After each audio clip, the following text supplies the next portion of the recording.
छन्दसां वृषभो विश्वरूपः छन्दोऽभ्योऽध्यमृतात् सम्बभूव समेन्द्रो मेधया स्पृणोतु ओष्ठापिधानानकुलीदन्तैः परिवृता कविः सर्वस्यैवाच ईशाना आरुमामिह वादयेत् योऽन्तः प्रविश्य मम वाचमिमां प्रसुप्तां सञ्जीवयत्यखिलशक्तिधरस्वधाम्ना अन्यांश्च हस्तचरणश्रवणत्वगादीन् प्राणान् नमो भगवते पुरुषाय तुभ्यम्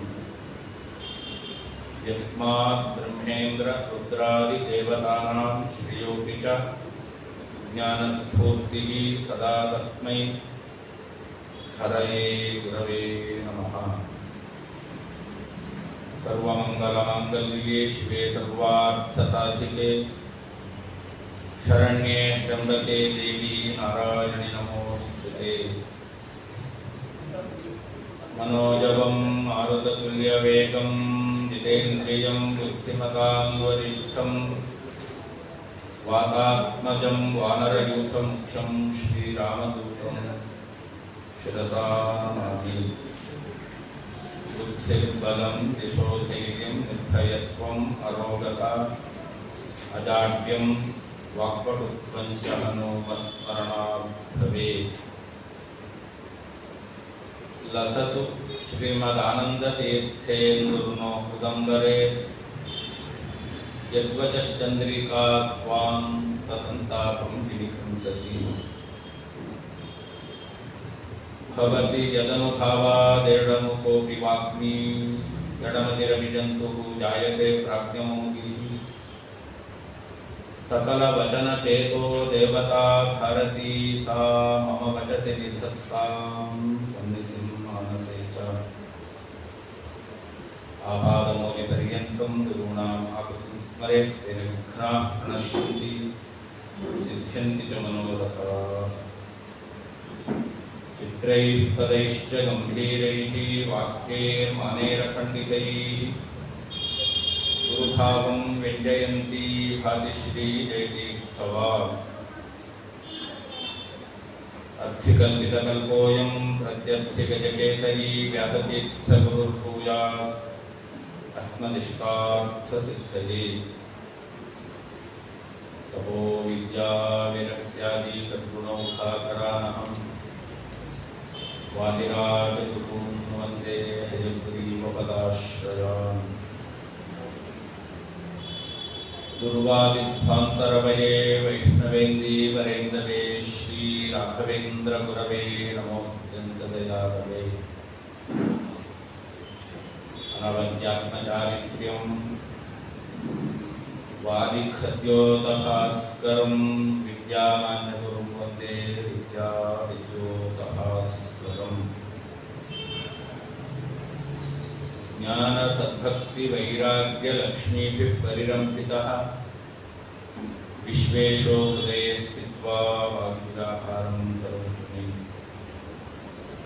तपस्वाध्याय शुश्रूषा कृष्णपूजारकं विश्वेशमिष्टदं वन्दे परिव्राट्चक्रवर्तिनम्।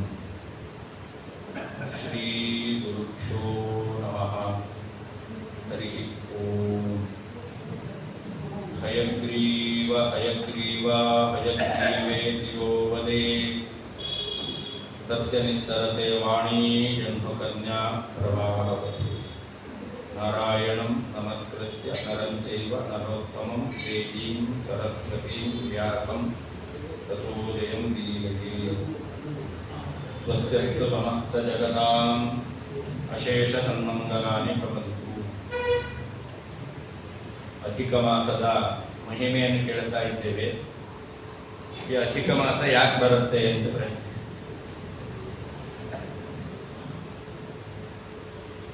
ನಾವು ಧರ್ಮಾಚರಣೆ ಮಾಡಬೇಕು ಅನ್ನೋದು ಸರಿ. ಅಧಿಕ ಮಾಸ ವರ್ಷ 12 ತಿಂಗಳು ಕಳೆದಿದೆ, ಮತ್ತು 1 ತಿಂಗಳು ಎಕ್ಸ್ಟ್ರಾ ಯಾಕೆ? ನಿಮಗೆಲ್ಲ ಇಂಗ್ಲಿಷ್ ಕ್ಯಾಲೆಂಡರ್ ಚೆನ್ನಾಗಿ ಗೊತ್ತು. 4 ವರ್ಷಕ್ಕೆ 1 ಬಾರಿ ಫೆಬ್ರವರಿ 29 ಬರುತ್ತೆ. ಯಾಕೆ? 1 ವರ್ಷಕ್ಕೆ 365 ಕಾಲು ದಿವಸ. 365 ಕಾಲು. ಆ ಕಾಲಿದೆಯಲ್ಲ, 4 ವರ್ಷಕ್ಕೆ 1 ಪೂರ ಆಗುತ್ತೆ. ಕಾಲು ಕಾಲು ಕಾಲು ಕಾಲು ಎಷ್ಟಾಯ್ತು? 1 ಆಗಿದೆ. ಹಾಗಾದರೆ 365 ಕಾಲು. ಆ ಕಾಲು ಎಕ್ಸ್ಟ್ರಾ ಉಳಿತಲ್ಲ, 4 ವರ್ಷಕ್ಕೆ ಅದನ್ನು 1 ಅಂತ ಮಾಡೋದು. ಅದರಿಂದಲೇ ಫೆಬ್ರವರಿ 29 ಅಂತ ಬರುತ್ತೆ. ಹಾಗೆ ಅಧಿಕ ಮಾಸ ಯಾಕೆ ಬರುತ್ತೆ ಅಂತ ಪ್ರಶ್ನೆ. ಚಾಂದ್ರಮಾನದ ರೀತಿ 1 ವರ್ಷಕ್ಕೆ 355 ದಿವಸ. ಸೌರಮಾನದ ರೀತಿ 1 ವರ್ಷಕ್ಕೆ 365 ದಿವಸ. ಸೌರಮಾನದ ಏನು ಮೇಷ ವೃಷಭ ಅಂತ ಸಂಕ್ರಮಣ ಸೂರ್ಯ ಒಂದೊಂದು ರಾಶಿಯಲ್ಲಿ 1 ವರ್ಷದಲ್ಲಿ 12 ರಾಶಿಯಲ್ಲಿ ಅವನು ಸಂಚಾರ ಮಾಡ್ತಾನೆ. ಆ ಸಂಚಾರ ಅದು 365 ದಿವಸ. ಚಾಂದ್ರಮಾನದ ಗಣನೆಯಲ್ಲಿ 355, ಸೌರಮಾನದ ಗಣನೆಯಲ್ಲಿ 365. ಎಷ್ಟು ಡಿಫರೆನ್ಸ್ ಬಂತು? 10 ದಿವಸ ಡಿಫರೆನ್ಸ್ ಬಂತು. ಹಾಗಾದರೆ 1 ವರ್ಷಕ್ಕೆ 10 ದಿವಸ, 2 ವರ್ಷಕ್ಕೆ 20 ದಿವಸ, ಹಾಗೆ 3 ವರ್ಷಕ್ಕೆ 30. ವಾಸ್ತವಿಕವಾಗಿ 3 ವರ್ಷ ಅಲ್ಲ, 32 ತಿಂಗಳು 16 ದಿವಸ 3 ಗಳಿಗೆ ಎಂಬತಕ್ಕಂಥದ್ದು ಕಳೆದಾಗ ಅದು ಅಧಿಕ ಮಾಸ ಎಂಬತಕ್ಕಂಥದ್ದು ಬರುತ್ತೆ. ಹೀಗೆ ಅಧಿಕ ಮಾಸ ಯಾಕೆ ಅಂತಂದರೆ 365 1 ವರ್ಷಕ್ಕೆ ಇರತಕ್ಕಂತಹ ದಿನ, ಅದನ್ನ ಸಮ ಮಾಡಬೇಕು. ಚಾಂದ್ರಮಾನದ ರೀತಿ 10 ದಿವಸಗಳು ಕಡಿಮೆ ಆಗಿದೆ. ಆ ಉದ್ದೇಶದಿಂದ ಆ ಅಧಿಕ ಮಾಸ ಎಂಬತಕ್ಕಂಥದ್ದು ಅದು ಬರ್ತಾ ಇದೆ. ಅದು ಬರೋದು 32 ತಿಂಗಳು ಕಳಿತು, ಆಮೇಲೆ 16. ನಿಮಗೆಲ್ಲ ಗೊತ್ತು, ಲೆಕ್ಕ ಹೇಗೆ ಮಾಡ್ತೀರಾ? 50 ಮೇಲೆ ಹೋದರೆ ಅದು ಫುಲ್ಲು, 50 ಕೆಳಗಿದ್ರೆ ಅದಕ್ಕೆ ಹಿಂದಿನದ್ದು. ಹಾಗೆ ಇಲ್ಲೂ ಕೂಡ 15 ದಿವಸ ಅಲ್ಲ, 16 ದಿವಸ. ಅದರಿಂದಾಗಿ ಅದನ್ನು 33 ಅಂತ ಮಾಡೋದು. 15 ದಿವಸ ಅಥವಾ 14 ದಿವಸ ಆಗಿದ್ರೆ ಅದು 32 ಅಂತ ಆಗ್ಬಿಡುತ್ತೆ. ಅಂದ್ರೆ 33 ಅಂತ ಮಾಡೋದು. ಅದನ್ನ 33 ಅಪೂಪ. ಯಾಕೆ ಅಂತಂದ್ರೆ 32 ತಿಂಗಳು ಕಳೆದು ಪುನಃ 16 ದಿವಸ 3 ಗಂಟೆ ಅಧಿಕವಾಗಿ ಕಳೆದಿದೆ. ಅದರಿಂದ ಅದು 33ಕ್ಕೆ ಸಮಾನ ಆಯಿತು. ಅದರಿಂದ 33 ಅಂತ ಈ ನಾವು ದಾನ ಮಾಡತಕ್ಕಂಥ ಸಂಖ್ಯೆ ಅದು ಏನಿದ್ರೂ 33 ಆಗಬೇಕು. ಬರೀ ಸಂಖ್ಯೆ ಮಾತ್ರ ಅಲ್ಲ, ಅದಕ್ಕೆ ಶಾಸ್ತ್ರ ಹೇಳುವ ರೀತಿಯಲ್ಲಿ 33 ಬಹಳ ಸುಲಭ.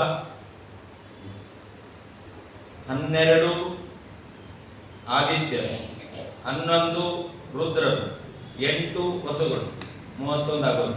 12, 11, 8, 12, 8, 20, 10, 31, 31. ಇನ್ನು 2 ಉಳಿದಿತ್ತು. ಇನ್ನು 2, ಒಂದು ಪ್ರಜಾಪತಿ, ಇನ್ನೊಂದು ಪುರುಷೋತ್ತಮ ಅಂತ ಇಟ್ಕೊಂಡ್ರೆ ಅಲ್ಲಿಗೆ 33. ಈ 33 ದೇವತೆಗಳನ್ನು ಆ ಅಪೂಪದಲ್ಲಿ ಅಭಿಮಂತ್ರಣ ಮಾಡಿ ಆ 33 ಏನು ತಿಂಗಳು ಕಳೆದಿದೆ ಆ ಉದ್ದೇಶದಿಂದ ಆ ಅಪೂಪದಾನ ಎಂಬತಕ್ಕಂಥದ್ದನ್ನ ಮಾಡತಕ್ಕಂಥದ್ದು ಎಂಬುದಾಗಿ ಶಾಸ್ತ್ರ ಉಲ್ಲೇಖ ಮಾಡಿದೆ. ಹೀಗೆ ಅಧಿಕ ಮಾಸ ಯಾಕೆ ಬರುತ್ತೆ ಅಂದರೆ ಸೌರಮಾನದ ಚಾಂದ್ರಮಾನದ ದಿನಗಳು ಅದು ಸಮ ಆಗಬೇಕು. ಅದಕ್ಕೋಸ್ಕರ ಅಧಿಕ ಮಾಸ ಎಂಬತಕ್ಕಂಥದ್ದು ಬರುತ್ತೆ. ಹಾಗೆ 33 ಯಾಕೆ ಅಂತಂದರೆ 32 ತಿಂಗಳು 16 ದಿವಸ ಕಳೆದ ಮೇಲೆ ಅಧಿಕ ಮಾಸ ಬರುತ್ತೆ. ಅದರಿಂದ 33. ಅಧಿಕ ಮಾಸದಲ್ಲಿ ನಾವೇನು ಕರ್ಮಗಳನ್ನು ಮಾಡುತ್ತೇವೋ ಅದರಿಂದ ನಮಗೇನು ಲಾಭ? ಸ್ನಾನಂ, ದಾನಂ, ಜಪಃ, ಹೋಮಃ, ಸ್ವಾಧ್ಯಾಯ, ಹರಿತೋಷಣಂ, ಸ್ನಾನೇನಾಥ ವ್ರತೇನಾಥ ದೀಪದಾನೇನ ವಾ ಪುನಃ ಏನ ಕೇನಾಪ್ಯುಪಾಯೇನ ಮಾಸೇಸ್ಮಿನ್ ವ್ರತಮುತ್ತಮಂ ವ್ಯಾಜೇನಾಪಿ ಕೃತಂ ಏನ. ನೆಪಕ್ಕೆ ಮಾಡಿದ್ದು. ಯಾಕೆಂದ್ರೆ ಕೆಲವರಿಗೆ ಮಾಡ್ತಾರೆ, ಯಾಕೆಂದ್ರೆ ಭಕ್ತಿಯಿಂದ ಅಲ್ಲ, ಪಕ್ಕದ ಮನೆಯವ್ರು ಮಾಡಿದ್ರು, ಅವ್ರನ್ನೆಲ್ಲರೂ ಹೊಗಳಿದ್ರು, ನಮ್ಮನ್ನು ಹೊಗಳಿ ಅಂತ ಹೇಳಿ ಮಾಡೋದು. ಇದನ್ನೇನು ಹೇಳ್ತಾರೆ? ನೆಪ. ಇದು ಮಾಡಲಿಕ್ಕೆ ಒಂದು ಕಾರಣ ಬೇಕಷ್ಟೆ, ಭಕ್ತಿಯಿಂದ ಮಾಡೋದಲ್ಲ. ಈ ರೀತಿಯಲ್ಲಿ ಮಾಡಿದರೂ ಕೂಡ ಆಚಾರ್ಯರು ಕೃಷ್ಣಾಮೃತ ಮಹಾನವರು ಒಂದು ಮಾತು ಹೇಳಿದ್ದಾರೆ. ಬೆಂಕಿ ನೀವು ತಿಳಿದೇ ಮುಟ್ಟಿದ್ದೀರಾ ಅಂತ ಸುಡದೇ ಇರುತ್ತ, ಅದು ಪಾಪ ಅವನು ತಿಳಿಯದೇನೆ ಮುಟ್ಟಿದ್ದಾನೆ ಅಂತ. ಆ ಬೆಂಕಿ ಪಾಪ ಅಂತ ಸುಡದೇ ಇರುತ್ತೆ. ಆ ಬೆಂಕಿಯನ್ನು ನಾವು ತಿಳಿಯದೇ ಮುಟ್ಟಿದ್ರು ಕೂಡ ಅದು ಸುಟ್ಟೇ ಸುಡುತ್ತೆ, ತಿಳಿದು ಮುಟ್ಟಿದ್ರು ಕೂಡ ಸುಡುತ್ತೆ. ಅದರಲ್ಲೇನು ವ್ಯತ್ಯಾಸ ಇದೆ? ಕಮ್ಮಿ ಏನಾದರೂ ಪರ್ಸೆಂಟೇಜ್ ಕಡಿಮೆ ಇದೆಯಾ? ತಿಳಿಯದೇ ಮುಟ್ಟಿದ್ದು ಅಂತ ಸ್ವಲ್ಪ ತಣ್ಣಗಿತ್ತು, ಸ್ವಲ್ಪ ಕಡಿಮೆ ಸುಡ್ತು. ತಿಳಿದು ಮುಟ್ಟಿದ್ದಾನೆ ಅಂತ ಜಾಸ್ತಿ ಆಗಿಲ್ವೇ ಇಲ್ಲ.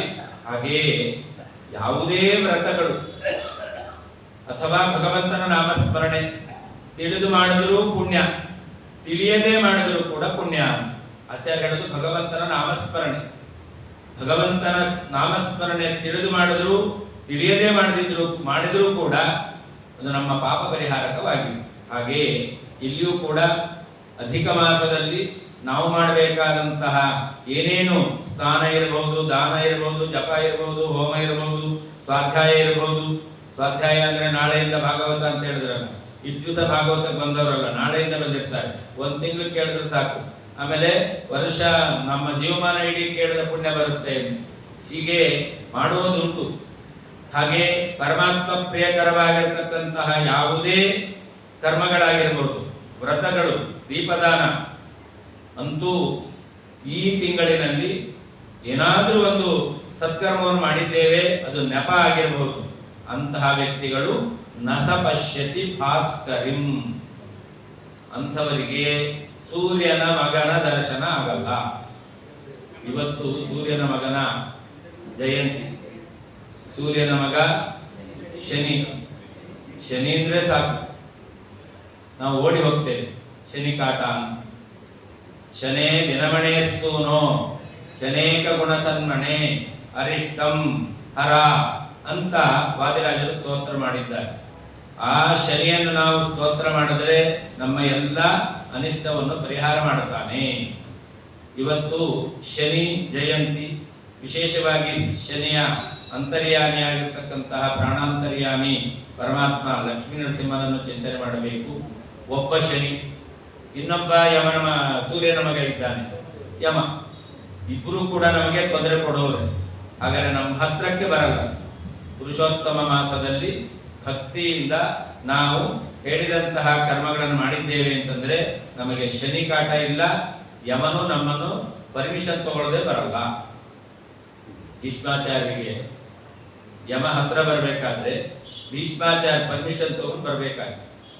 ಹಾಗೆ ಯಾರು ಭಗವಂತನ ಸೇವೆಯನ್ನು ಮಾಡಿರ್ತಾರೋ ಅಂಥ ವ್ಯಕ್ತಿಗಳು ತಮಗೆ ಸಾಕು ಈ ಜೀವನ ಅಂತಂದ್ರೆ ಆವಾಗ ಯಮ ಬಂದು ಕರ್ಕೊಂಡು ಹೋಗ್ತಾನೆ. ಇಲ್ಲ ಅಂದ್ರೆ ಅಷ್ಟು ಕಾಲ ಅವರು ಬದುಕಿರ್ತಾರೆ. ಅಪೂಪ ದಾನವನ್ನು ಮಾಡುತ್ತೇವೆ, ಆ ಅಪೂಪವನ್ನು ದೇವರಿಗೆ ಸಮರ್ಪಣೆ ಮಾಡಬೇಕು, ಆಮೇಲೆ ದಾನ ಕೊಡು. ದೇವರಿಗೆ ಸಮರ್ಪಣೆ ಮಾಡುವಂತಹ ಕ್ರಮ ಏನು? ಆಚ್ಛಾದ್ಯ ವಸ್ತ್ರಯುಗ್ಮೇನ ಪೀತೇನ ಚ ಯಥಾ ವಿಧಿ ವಿಷ್ಣವೇ ಚ ತತೋ ದದ್ಯಾತ್ ಉಪವೀತೆ ಚ ಶೋಭನೆ ಚಂದನೇನ ಸುಗಂಧೇನ ಪುಷ್ಪೈಃ ನಾನಾವಿಧೈರ್ನೃಪ ಧೂಪೈಃ ನಾನಾವಿಧೈಃ ದೀಪೈಃ ಪೂಜಯಚ್ಚ ಯಥಾ ವಿಧಿ ಮೃಷ್ಟಾನ್ನೈಶ್ಚ ನೈವೇದ್ಯೈಃ ನಾಗವಲ್ಲೀದಲಾನ್ವಿತೈಃ ಘಂಟಾ ಮೃದಂಗ ನಿರ್ಘೋಷೈಃ ಶಂಖಧ್ವನಿ ಸಮನ್ವಿತೈಃ ಆರಾರ್ತಿಕಂ ಪ್ರಕುರ್ವೀತ ಕರ್ಪೂರಾಗರುಚಂದನೈಃ ಪ್ರದಕ್ಷಿಣ ನಮಸ್ಕಾರಾನ್ ಮಂತ್ರಪುಷ್ಪಂ ಯಥಾವಿಧಿ. ಅಪೂಪ ಸಿದ್ಧವಾಗಿರುತ್ತೆ. ಸಿದ್ಧವಾದ ಅಪೂಪವನ್ನು ಕಂಚಿನ ಪಾತ್ರೆಯಲ್ಲಿ ಹಾಕಬೇಕು. ಕಂಚಿನ ಪಾತ್ರೆಯಲ್ಲಿ ಹಾಕಿ ಕಂಚಿನ ತಟ್ಟೆಯಿಂದಲೇ ಮುಚ್ಚಬೇಕಂತ. ನಾವು ಸ್ವಲ್ಪ ಕೈ ಹಿಡ್ಕೊಳ್ತೇವೆ, ನಿನ್ನೆ ನಾವು ಹೇಳಿದೆವು ಕೈ ಹಿಡಿಬಾರದು. ಕಂಚಿನ ಪಾತ್ರೆಯಲ್ಲಿ ಅಪೂಪ ಹಾಕಿರ್ತೇವೆ, ಮೇಲೆ ಮುಚ್ಚುವ ತಟ್ಟೆ ಅದು ಹಿತ್ತಾಳೆಯೋ ತಾಮ್ರವೋ ಏನೋ ಪರವಾಗಿಲ್ಲ. ಮುಂದೆ ನಾನು ಶ್ಲೋಕವನ್ನು ಹೇಳುತ್ತೇನೆ. ಆ ಅಪೂಪ ದಾನವನ್ನು ಮಾಡಬೇಕಾದರೆ ಅಪೂಪವನ್ನು ಹಾಕುವಂತಹ ಪಾತ್ರೆಯು ಅದು ಕಂಚಿನದ್ದೇ ಆಗಿರಬೇಕು. ಹಾಗೆ ಅದರ ಮೇಲೆ ಮುಚ್ಚುವಂತಹ ಪಾತ್ರೆಯು ಕೂಡ ಕಂಚಿನದ್ದೇ ಆಗಿರಬೇಕು. ಆ ಕಂಚಿನಲ್ಲಿ ಹಾಕಿರುವ ಮುಚ್ಚಿರುವಂತಹ ಏನು ಅಪೂಪ ಇದೆಯಲ್ಲ, ಅದಕ್ಕೆ ಹಳದಿ ಬಣ್ಣದ 2 ವಸ್ತ್ರಗಳನ್ನು ಆಚ್ಛಾದನೆ ಮಾಡಬೇಕು. ಉತ್ತರೀಯ ಅಧರೀಯ ವಸ್ತ್ರಗಳು. ಆಮೇಲೆ ಉಪವೀತ, ಗಂಧ, ಧೂಪ, ದೀಪ, ನಾನಾ ವಿಧವಾಗಿರ್ತಕ್ಕಂಥ ಪುಷ್ಪ, ಅದಕ್ಕೆ ನೈವೇದ್ಯ, ಮೃಷ್ಟಾನ್ನೈ, ನಾವೇನು ಭೋಜನವನ್ನು ಮಾಡುತ್ತೇವೋ ಆ ಎಲ್ಲ ಪದಾರ್ಥಗಳನ್ನು ಆ ಅಪೂಪಕ್ಕೆ ನೈವೇದ್ಯವನ್ನು ಮಾಡಬೇಕಂತ. ಆಮೇಲೆ ಪ್ರಮುಖ ತಾಂಬೂಲ, ಫಲ, ನಿವೇದನೆಯನ್ನು ಮಾಡಬೇಕು. ಮಂಗಳಾರತಿಯನ್ನು ಮಾಡಬೇಕು. ಘಂಟ, ಮೃದಂಗ, ಶಂಖಧ್ವನಿ ಮೊದಲಾದವುಗಳ ಜೊತೆಯಲ್ಲಿ ಮಂಗಳಾರತಿಯನ್ನು ಮಾಡಬೇಕು. ಆಮೇಲೆ ಪ್ರದಕ್ಷಿಣ ನಮಸ್ಕಾರವನ್ನು ಮಾಡಬೇಕು. ಮಂತ್ರ ಪುಷ್ಪ ಸಮರ್ಪಣೆ ಮಾಡಬೇಕು. ದೇವರ ಪೂಜೆಯನ್ನು ಹೇಗೆ ಮಾಡುತ್ತೇವೋ ಹಾಗೆಯೇ ಅಪೂಪವನ್ನು ಪಾತ್ರೆಯಲ್ಲಿಟ್ಟು ನಾವು ಪೂಜೆಯನ್ನು ಮಾಡಬೇಕು. ದೇವರಿಗೆ ಸಮರ್ಪಣೆ ಮಾಡಿದ ಅಪೂಪ ಅದಕ್ಕೆ ಪುನಃ ಈ ರೀತಿಯಲ್ಲಿ ಪೂಜೆ ಮಾಡಬೇಕು. ನಾವು ಸಮರ್ಪಣೆ ಮಾಡಿದ್ರೆ ಮುಗಿದೋಯ್ತು ಅಂತ ಅನ್ಕೊಂಡಿರ್ತೇವೆ. ಅಷ್ಟೇ ಅಲ್ಲ, ಆ ಅಪೂಪಕ್ಕೆ ಈ ರೀತಿಯಲ್ಲಿ ಪೂಜೆಯನ್ನು ಮಾಡಬೇಕು. ಅಧಿಕ ಮಾಸದಲ್ಲಿ ಪ್ರತಿ ದಿವಸ 33 ಅಪೂಪ ದಾನ ಮಾಡಬೇಕಂತೆ. ದಾತವ್ಯಾನಿ ದಿನೇ ದಿನೇ. ಇದೆಲ್ಲ ಮಠದಲ್ಲಿ ನಡೆಯುತ್ತೆ, ಮನೆಯಲ್ಲಿ ನಡೆಯುತ್ತೆ ಅಷ್ಟೇ. 33 ಅಪೂಪಾಂಶ ಪ್ರದದ್ಯ ಘೃತ ಸಂಯುತಾಂ ಶ್ರೀ ಸೂರ್ಯ ಪ್ರೀತಯೇ ರಾಜನ್ ಸರ್ವ ಪಾಪ ವಿಮುಕ್ತಯೇ. 33 ಅಪೂಪಗಳನ್ನು ನಾವು ದಾನ ಮಾಡುತ್ತೇವೆ ಅಂತಂದ್ರೆ ಶ್ರೀ ಸೂರ್ಯಾಂತರ್ಯಾಮಿಯಾದಂತಹ ನಾರಾಯಣ, ಲಕ್ಷ್ಮೀದೇವಿ ಅವರು ಪ್ರೀತರಾಗ್ತಾರೆ. ಆ ಕಂಚಿನ ಪಾತ್ರೆಯಲ್ಲಿ ಅಪೂಪವನ್ನು ಹಾಕಿ ದಾನ ಮಾಡುತ್ತೇವೆ. ಅದರ ಜೊತೆಯಲ್ಲಿ ಒಂದು ತುಪ್ಪದ ಬಟ್ಲನ್ನು ಕೊಡಬೇಕು. ಹಾಗೆ ಹಿರಣ್ಯಂ, ಬಂಗಾರ ಸಹಿತವಾಗಿ ಬ್ರಾಹ್ಮಣನಿಗೆ ದಾನ ಮಾಡಬೇಕು. ಈಗಿನ ಕಾಲದಲ್ಲಿ ಇವತ್ತಿನ ರೇಟ್ ಬಂಗಾರ ಅದು ಮುಟ್ಲಿಕ್ಕೆ ಇಲ್ಲ, ಬರೀ ನೋಡ್ಲಿಕ್ಕೆ. ಅದ ಬಂಗಾರ ಸಹಿತವಾಗಿರ್ತಕ್ಕಂತಹ ಅಪೂಪವನ್ನು ದಾನ ಮಾಡಬೇಕು. ಬೆಳ್ಳಿಯ ಪಾತ್ರೆಯಲ್ಲಿ ಸಘೃತಂ, ತುಪ್ಪವನ್ನು ಹಾಕಿ ಕೊಡಬೇಕು. ಏನ್ ಹೇಳಬೇಕು? ವಿಷ್ಣು ರೂಪೇ ಸಹಸ್ರಾಂಶು ಸರ್ವ ಪಾಪ ಪ್ರಣಾಶನಃ ಅಪೂಪಾನ್ನ ಪ್ರದಾನೇನ ಮಮ ಪಾಪಂ ವ್ಯಪೋಹತು ನಾರಾಯಣ ಜಗದ್ಬೀಜ ಭಾಸ್ಕರ ಪ್ರತಿರೂಪಧೃತಿ ವ್ರತೇನಾನೇನ ಪುತ್ರಾಂಶ್ಚ ಸಂಪದಂಚಾಭಿವರ್ಧಯ ಯಸ್ಯ ಹಸ್ತೆ ಗದಾ ಚಕ್ರೋ ಗರುಡೋ ಯಸ್ಯ ವಾಹನಂ ಶಂಖಃ ಕರತಲೇ ಯಸ್ಯ ಸಮೇ ವಿಷ್ಣು ಪ್ರಸೀದತು ಕಲಾಕಾಷ್ಠಾದಿರೂಪೇಣ ನಿಮೇಶ ಘಟಿಕಾದಿನ ಯೋ ವಂಚಯತಿ ಭೂತಾನಿ ತಸ್ಮೈ ಕಾಲಾತ್ಮನೇ ನಮಃ ಕುರುಕ್ಷೇತ್ರಮಯೋ ದೇಶಃ ಕಾಲಃ ಪರ್ವದ್ವಿಜೋ ಹರಿಃ ಪೃಥ್ವೀ ಸಮಮಿದಂ ದಾನಂ ಗ್ರಹಾಣ ಪುರುಷೋತ್ತಮ ಮಲಾನಾಂಚ ವಿಶುದ್ಧ್ಯರ್ಥಂ ಪಾಪ ಪ್ರಶಮನಾಯ ಚ ಪುತ್ರ ಪೌತ್ರಾಭಿವೃದ್ಧ್ಯರ್ಥಂ ತೇನ ದಾಸ್ಯಾಮಿ ಭಾಸ್ಕರ. ದಾನವನ್ನು ಕೊಡಬೇಕಾದರೆ ಪರಮಾತ್ಮನ ರೂಪವನ್ನು ಚಿಂತನೆ ಮಾಡಬೇಕು. ಪರಮಾತ್ಮ ಹೇಗಿದ್ದಾನೆ? ಶತಕೋಟಿ ಸಮಪ್ರಭ, ಸೂರ್ಯಕೋಟಿ ಸಮಪ್ರಭ. ಪರಮಾತ್ಮ ಆ ಸೂರ್ಯರು ಕೋಟಿ ಕೋಟಿ ಒಟ್ಟಿಗೆ ಉದಯಿಸಿದರೆ ಏನು ಪ್ರಕಾಶ ಇರುತ್ತೋ ಅಷ್ಟು ಪ್ರಕಾಶದಿಂದ ಕೂಡಿರ್ತಕ್ಕಂತಹ ಪರಮಾತ್ಮ ಅವನು ಸಕಲ ಪಾಪವನ್ನು ಪರಿಹಾರ ಮಾಡುವಂತಹ ಸಾಮರ್ಥ್ಯವುಳ್ಳವನು. ನಾನು ನೀಡಿದ ಈ ದಾನದಿಂದ ನನ್ನ ಎಲ್ಲ ಪಾಪವನ್ನು ಕೂಡ ಪರಮಾತ್ಮ ಪರಿಹಾರ ಮಾಡಲಿ. ಅಷ್ಟೇ ಅಲ್ಲ, ಈ ಅಪೂಪ ದಾನದಿಂದ ಏನು ನಮಗೆ ಫಲ ಸಿಗುತ್ತೆ? ಭಗವಂತನ ಕೈಯಲ್ಲಿ ಶಂಖ ಇದೆಯಂತೆ. ಅದನ್ನು ಹೇಳ್ತಾರೆ, ಶಂಖ ಕರತಲೆ ಯಸ್ಯ. ದಾನ ಕೊಡಬೇಕಾದ್ರೆ ಪುರುಷೋತ್ತಮ ರೂಪಿಯಾದ ಪರಮಾತ್ಮನ ಆ ರೂಪವನ್ನು ಚಿಂತನೆ ಮಾಡುವಾಗ ಭಗವಂತನ ಕೈಯಲ್ಲಿ ಶಂಖ ಇದೆ. ಶಂಖ ಯಾವುದಕ್ಕೆ ಪ್ರತಿನಿಧಿಯಾಗಿದೆ? ಲಕ್ಷ್ಮಿಯಿಂದ ಅಭಿಮನ್ಯಮಾನವಾದಂತಹ ಶಂಖ ಅದು ಸಂಪತ್ತಿಗೆ ಪ್ರತಿನಿಧಿಯಾಗಿದೆ. ಹಾಗಾದರೆ ಭಗವಂತ ಪ್ರೀತನಾಗಲಿ ಅಂತ ನಾವು ದಾನವನ್ನು ಮಾಡುತ್ತೇವೆ ಅಂತಂದ್ರೆ ಭಗವಂತ ನಮಗೆ ಸಂಪತ್ತನ್ನು ಕೊಡ್ತಾನೆ. ಅದೇ ರೀತಿಯಲ್ಲಿ ಭಗವಂತನ ಕೈಯಲ್ಲಿ ಗದ ಇದೆ. ಯಸ್ಯ ಹಸ್ತೆ ಗದಾ. ಭಗವಂತನ ಕೈಯಲ್ಲಿ ಗದೆ ಇದೆ. ಗದೆಯಿಂದ ಏನು ಕೊಡ್ತಾನೆ? ವಧೆ ಕೊಡ್ತಾನೆ ಅಲ್ಲ. ಗದ ಅಂದ್ರೆ ಅಜ್ಞಾನದ ವಧೆಯನ್ನು ಮಾಡ್ತಾನೆ. ಗದ ಅದು ವಾಯುದೇವರಿಂದ ಅಭಿಮನ್ಯಮಾನವಾಗಿರ್ತಕ್ಕಂಥ. ವಾಯುದೇವರು ಜ್ಞಾನಪ್ರದ. ಹಾಗಾದರೆ ಭಗವಂತ ತಾನು ಕೈಯಲ್ಲಿ ಗದೆಯನ್ನು ಹಿಡಿಯುವ ಮೂಲಕ ಜ್ಞಾನವನ್ನು ಕೊಡ್ತೇನೆ ಅಂತ ತೋರಿಸ್ತಾ ಇದ್ದಾನೆ. ಹಾಗೆ ಪರಮಾತ್ಮನ ಕೈಯಲ್ಲಿ ಚಕ್ರ ಇದೆ. ಚಕ್ರ ಎಲ್ಲ ದುಷ್ಟರನ್ನು ನಾಶ ಮಾಡುತ್ತಾನೆ. ನಮ್ಮಲ್ಲಿರುವ ದುಷ್ಟರು ಅಂತಂದ್ರೆ ಪಾಪ. ಆ ಚಕ್ರದಿಂದ ಪರಮಾತ್ಮ ಎಲ್ಲ ಪಾಪವನ್ನು ನಾಶ ಮಾಡುತ್ತಾನೆ. ಹೀಗೆ ಶಂಖವನ್ನು ಹಿಡ್ಕೊಂಡಿರುವಂತಹ ಪರಮಾತ್ಮ ಸಂಪತ್ತನ್ನು ಕೊಡ್ತಾನೆ. ಗದೆಯನ್ನು ಹಿಡ್ಕೊಂಡಿರ್ತಕ್ಕಂತಹ ಪರಮಾತ್ಮ ನಮಗೆ ಜ್ಞಾನವನ್ನು ಕೊಡ್ತಾನೆ.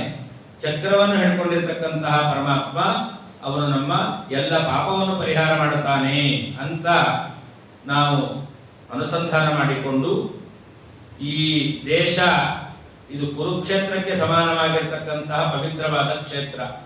ಈ ಕಾಲ ಪರ್ವಕಾಲ. ಈ ದಾನ ಪೃಥ್ವಿ ದಾನಕ್ಕೆ ಸಮಾನವಾದದ್ದು ಎಂಬುದಾಗಿ ನಾವು ಅನುಸಂಧಾನ ಮಾಡಿ ಆ ದಾನವನ್ನು ಕೊಡಬೇಕಂತೆ. ಅದರಿಂದ ಪರಮಾತ್ಮ ಕೈಯಲ್ಲಿ ಕಮಲವನ್ನು ಹಿಡಿದಿದ್ದಾನೆ. ಕಮಲ ಅದೇನು? ಅದು ಅರಳುತ್ತೆ. ಹಾಗೆ ನಮ್ಮ ವಂಶ ಅಭಿವೃದ್ಧಿ ಆಗಬೇಕು.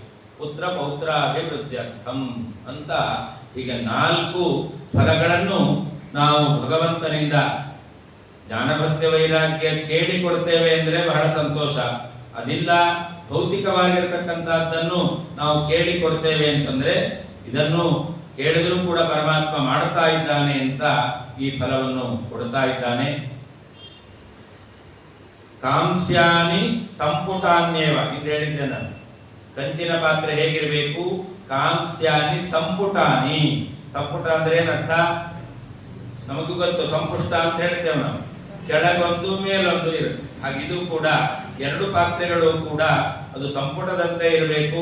ಸಂಪುಟವೇ ಆಗಬೇಕು ಅಂತಲ್ಲ, ಕಂಚು ಆಗ್ಬೋದು. ಮುಚ್ಚುವಂತಹದ್ದು ಕೂಡ ಅದು ಕಂಚಿನಂತೆ ಆಗಿರಬೇಕು. ಹೀಗೆ ಅದನ್ನ ನಾವು ಪ್ರತಿ ದಿವಸ ದಾನವನ್ನು ಮಾಡಬೇಕು. ಅಪೂಪ ನಿಜವಾಗಿ ಅತ್ತಿರಸ ಅಂತ ಹೇಳ್ತಾರೆ, ಅನಾರಸ ಅಂತ ಹೇಳ್ತಾರೆ. ಅದನ್ನೇ ಮಾಡಬೇಕು. ಅದು ಬಿಟ್ಟು ಅಪೂಪ ಅಂತ ಇನ್ನೊಂದು ರೀತಿಯಲ್ಲಿ ಮಾಡ್ತಾರೆ. ಬಾಳೆಹಣ್ಣನ್ನ ಗೋಧಿ ಹಿಟ್ಟಲ್ಲಿ ಮಿಶ್ರಣ ಮಾಡಿ ತುಪ್ಪದಲ್ಲಿ ಕರಿಯೋದು. ಯಾವುದು ಮಾಡಬೇಕು ಅಂತಂದ್ರೆ ಈ ರೀತಿಯಾದ ಅಪೂಪ ಅನ್ನೋದನ್ನು ಮಾಡಬಾರದು. ಅಕ್ಕಿಯನ್ನು ಕುಟ್ಟಿ ಏನು ಅನಾರಸ ಅಥವಾ ಅತ್ತಿರಸ ಅಂತ ಹೇಳ್ತಾರಲ್ಲ ಅದನ್ನೇ ಮಾಡಬೇಕು. ಯಾಕೆ ಅಂತಂದ್ರೆ ಈ ಅಕ್ಕಿ ಕುಟ್ಟಿ ಮಾಡಿದ ಅನಾರಸದಲ್ಲಿ ಹೋಲು ರಂಧ್ರಗಳಿರುತ್ತೆ, ಛಿದ್ರಗಳಿರುತ್ತೆ.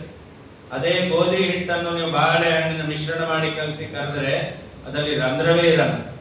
ಇಲ್ಲಿ ಹೇಳ್ತಾರೆ ಪ್ರತ್ಯಪೂಪಂತು ಯಾವಂತಿ ಛಿದ್ರಾಣಿ ಪೃಥಿವೀಪತೆ ತಾವತ್ ವರ್ಷ ಸಹಸ್ರಾಣಿ ವೈಕುಂಠೆ ವಸತೆ ನರಃ. ಆ ಅಪೂಪದಲ್ಲಿ ಎಷ್ಟು ಛಿದ್ರಗಳಿದೆಯೋ ಅಷ್ಟು 1000 ವರ್ಷಗಳ ಕಾಲ. ಒಂದೊಂದು ಅಪೂಪದಲ್ಲಿ ಎಷ್ಟೆಷ್ಟು ಛಿದ್ರ ಇದೆಯೋ ಅಷ್ಟು 1000 ವರ್ಷಗಳ ಕಾಲ ಅವನು ಮೋಕ್ಷದಲ್ಲಿ ವೈಕುಂಠ ಲೋಕದಲ್ಲಿ ವಾಸ ಮಾಡ್ತಾನೆ. 33 ಇಂಟು 1000 ಅಂತ ಇಟ್ಕೊಳ್ಳಿ. ಒಟ್ಟೇನಾಯ್ತು? ನಚ ಪುನರಾವರ್ತತೆ ನಚ ಪುನರಾವರ್ತತೆ. ಆ ವೈಕುಂಠ ಲೋಕದಿಂದ ಅವನು ಹಿಂದೆ ಬರಲಿಕ್ಕೆ ಸಾಧ್ಯವೇ ಇಲ್ಲ. ಶಾಶ್ವತವಾಗಿ ವೈಕುಂಠ ಲೋಕದಲ್ಲಿ ಇರ್ತಾನೆ. ಅದರ ರಂಧ್ರ ಇರುವಂತಹ ಛಿದ್ರ ಇರುವಂತಹ ಅಪೂಪವನ್ನೇ ದಾನ ಮಾಡಬೇಕು. ಯದ್ಗತ್ವ ನ ನಿವರ್ತಂತೆ ಜ್ಯೋತಿರ್ಧಾಮ ಸನಾತನಂ. ಈ ಅಪೂಪದಾನವನ್ನು ಮಾಡಿದರೆ ಹಿಂತಿರುಗಿ ಬಾರದೇ ಇರುವಂತಹ ಆ ಜ್ಯೋತಿರ್ಮಯವಾಗಿರ್ತಕ್ಕಂತಹ ಲೋಕವನ್ನು ಅವರು ಹೊಂದುತ್ತಾರೆ. ಸಾರ್ಧಪ್ರಸ್ಥದ್ವಯಂ ಕಾಂಸ್ಯ ಸಂಪುಟಂ ಪರಿಕೀರ್ತಿತಂ ನಿರ್ಧನೇನ ಯಥಾಶಕ್ತ್ಯ ಕಾರ್ಯಾಣಿ ವ್ರತಪೂರ್ತಯೇ. ಅದರ ಪರಿಮಾಣವನ್ನು ಕೂಡ ಹೇಳ್ತಾರೆ. ಪ್ರಸ್ಥ ಅಂತಂದ್ರೆ ಕೊಳಗ ಅಂತ. ಇವತ್ತಿನ ಕಾಲದಲ್ಲಿ ನಮಗೆ ಸೇರು ಕೊಳಗ ಎಲ್ಲ ಗೊತ್ತಿಲ್ಲ, ಎಲ್ಲ ಲೀಟ್ರ್. ಪಾವು ಮನೇಲಿದ್ರೆ ಇರುತ್ತಷ್ಟೆ. ಕೊಳಗ ಅಂತ ಹೇಳ್ತಾರೆ. 2.5 ಸೇರಿಗೆ ಒಂದು ಕೊಳಗ, ಅದರ ಅರ್ಧದಷ್ಟಿರಬೇಕಂತ. ಹಾಗಾದ್ರೆ 1/4 ಸೇರು ಹಿಡುವಷ್ಟು ಆ ಪಾತ್ರೆ ಎಂಬತಕ್ಕಂಥದ್ದು ಇರಬೇಕಂತ. ಸಾರ್ಧ ಪ್ರಸ್ಥ ದ್ವಯಂ ಅಂತ 2.5 ಕೊಳಗ ಹಿಡಿಯುವಷ್ಟು, ಅಷ್ಟು ದೊಡ್ಡದಿರ್ಬೇಕಂತೆ ಕಂಚಿನ ಪಾತ್ರೆ.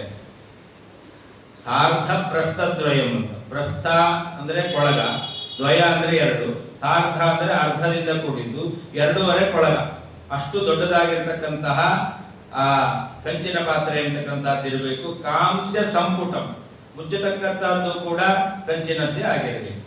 ಇಂತಹ ಆ ಪಾತ್ರೆಯನ್ನು ಯಾರಿಗೆ ಶಕ್ತಿ ಇದೆಯೋ ಅವರು ದಾನ ಮಾಡಬೇಕು. ನಿರ್ಧನೇನ ಯಥಾಶಕ್ತಿ. ಒಂದು ವೇಳೆ ಅವನು ಬಡವನಾಗಿದ್ದಾನೆ, ದರಿದ್ರನಾಗಿದ್ದಾನೆ ಅಂತಂದ್ರೆ ಯಥಾಶಕ್ತಿ. ಅವನಿಗೆ ಕಾಂಸ್ಯ ಪಾತ್ರೆಯೇ ಆಗಬೇಕು ಅಂತಿಲ್ಲ. ಕಾಂಸ್ಯ ಪಾತ್ರೆ ಏನು 2.5 ಕೊಳಗದಷ್ಟು ದೊಡ್ಡದಾಗಿರ್ಬೇಕು ಅಂತ ಹೇಳಿದ್ದಾರೆ. ಅಷ್ಟು ದೊಡ್ಡದು ಆಗಬೇಕಾಗಿಲ್ಲ, ಯಥಾಶಕ್ತಿಯಾಗಿ ಮಾಡಬೇಕು. ಇವತ್ತಿನ ಕಾಲದಲ್ಲಿ ಅಪೂಪ ದಾನ ಮಾಡಿದ್ರೆ ಆಚಾರ ತಿನ್ನೋದೇ ಇಲ್ಲ. ಯಾಕೆಂದ್ರೆ ನಿಮ್ಗೆ ಗೊತ್ತು, ನಾವು ಗ್ಯಾಸಲ್ಲಿ ಮಾಡಿರ್ತೇವೆ. ಅದಕ್ಕೇನು ಮಾಡಬೇಕು? ಅಪೂಪ ದಾನ ಮಾಡೋದೇ ಬಿಟ್ಬಿಡ್ತೇವೆ. ಒಳ್ಳೆ ಉಪಾಯ ಅದಕ್ಕೆ ಹೇಳ್ತಾರೆ. ಅಥವಾ ಅಪೂಪ ಸಾಮಗ್ರೀಂ ಅಪಕ್ವಾಂ ಸಫಲಾಂ ಪರಾಂ ತತ್ರಾಧಾಯ ಪ್ರದೇಯಾನಿ ಪುರುಷೋತ್ತಮ ಪ್ರೀತಯೇ. ಅಪೂಪ ಮಾಡಲಿಕ್ಕೆ ಬೇಕಾಗಿರತಕ್ಕಂತಹ ಸಾಮಾನುಗಳನ್ನು ಕೊಡಬೇಕು. ಅದನ್ನು ಕೂಡ ಫಲಸಹಿತವಾಗಿ ದಕ್ಷಿಣ ಸಹಿತವಾಗಿ ಕೊಡಬೇಕು. ಕೊಟ್ರೆ ಅಪೂಪ ದಾನ ಮಾಡಿದರೆ ಏನು ಪುಣ್ಯವೋ ಆ ಪುಣ್ಯವೇ ಬರುತ್ತೆ. ಇನ್ನ ಅಧಿಕ ಮಾಸದಲ್ಲಿ ಸ್ತ್ರೀಯರಿಗೆ ವಿಶೇಷವನ್ನು ಹೇಳ್ತಾರೆ. ಯಾ ಸ್ತ್ರೀಯ ಸುಭಗ ಪುತ್ರ ಸುಖ ಸೌಭಾಗ್ಯ ಹೇತವೇ ಪುರುಷೋತ್ತಮೇ ಕರಿಷ್ಯಂತಿ ಸ್ನಾನದಾನಾರ್ಚನಾಧಿಕಂ ತಾಸಾಂ ಸೌಭಾಗ್ಯ ಸಂಪತ್ತಿ ಸುಖಪುತ್ರ ಪ್ರದೋಹ್ಯಹಂ. ಭಗವಂತ ಹೇಳ್ತಾನೆ, ಇದೆಲ್ಲ ಪುರುಷರಿಗೆ ಮಾತ್ರ ಅಲ್ಲ, ಸ್ತ್ರೀಯರು ಕೂಡ ಪುರುಷೋತ್ತಮ ಮಾಸದಲ್ಲಿ ಪುತ್ರ ಸುಖ ಸೌಭಾಗ್ಯ ಹೇತವೇ, ಪುತ್ರ ಸಂತಾನ ಪ್ರಾಪ್ತಿ ಆಗಬೇಕು, ಸುಖ ಪ್ರಾಪ್ತಿ ಆಗಬೇಕು, ದೀರ್ಘ ಸೌಮಂಗಲ್ಯ ಇರಬೇಕು, ಸೌಭಾಗ್ಯ ಎಂಬತಕ್ಕಂಥದ್ದು ಇರಬೇಕು ಎಂಬುವ ಉದ್ದೇಶದಿಂದ ಸ್ನಾನ ದಾನ ಅರ್ಚನಾಧಿಕಂ. ಸ್ನಾನ ದಾನ ಅವರೂ ಕೂಡ ಅದನ್ನು ಮಾಡಬೇಕು. ಗಂಡ ಒಬ್ಬನೇ ಮಾಡ್ತಾನೆ, ಗಂಡನ ಜೊತೆಯಲ್ಲಿ ಅವರು ಸೇರ್ಕೊಳ್ಬೇಕು. ಅವರಿಗೂ ಗಂಡನಿಗೆ ಯಾವ ರೀತಿಯಲ್ಲಿ ದಾನಾದಿಗಳನ್ನು ಮಾಡಿದ್ರಿಂದ ಪುಣ್ಯ ಇದೆಯೋ, ಅವಳು ಧರ್ಮಪತ್ನಿಯಾಗಿದ್ದು ದಂಪತ್ಯೋ ಸಹಾಧಿಕಾರ, ಒಟ್ಟಿಗೆ ಅವರಿಗೆ ಈ ಧರ್ಮದಲ್ಲಿ ಅಧಿಕಾರ ಎಂಬತಕ್ಕಂಥದ್ದು, ಅವರಿಬ್ಬರು ಒಟ್ಟಿಗೆ ಸೇರಿಕೊಂಡು ಈ ದಾನಾದಿಗಳನ್ನು ಮಾಡಿದರೆ ಅವರಿಗೆ ಸೌಭಾಗ್ಯ ಸಂಪತ್ತು ಸುಖ ಪುತ್ರ ಈ ಸೌಭಾಗ್ಯವನ್ನು ನಾನು ಕೊಡ್ತೇನೆ ಅಂತ ಪರಮಾತ್ಮ ಹೇಳ್ತಾನೆ. ಮನಮಾಸ ವ್ರತಂ ನಾರಿ ಯಾ ಕರೋತಿಹ ಭಾರತ ದಾರಿದ್ರ್ಯಂ ಪುತ್ರ ಶೋಕಂತು ನ ವೈಧವ್ಯಂ ಲಭೇತಸ. ಯಾರು ಪುರುಷೋತ್ತಮ ಮಾಸದ ಅಧಿಕ ಮಾಸದ ವ್ರತವನ್ನು ಮುಂದೆ ಹೇಳ್ತಾರೆ, ಏಕಭುಕ್ತ ನಕ್ತ ಭೋಜನ ಅಲವಣ ವ್ರತ ಅಂತ.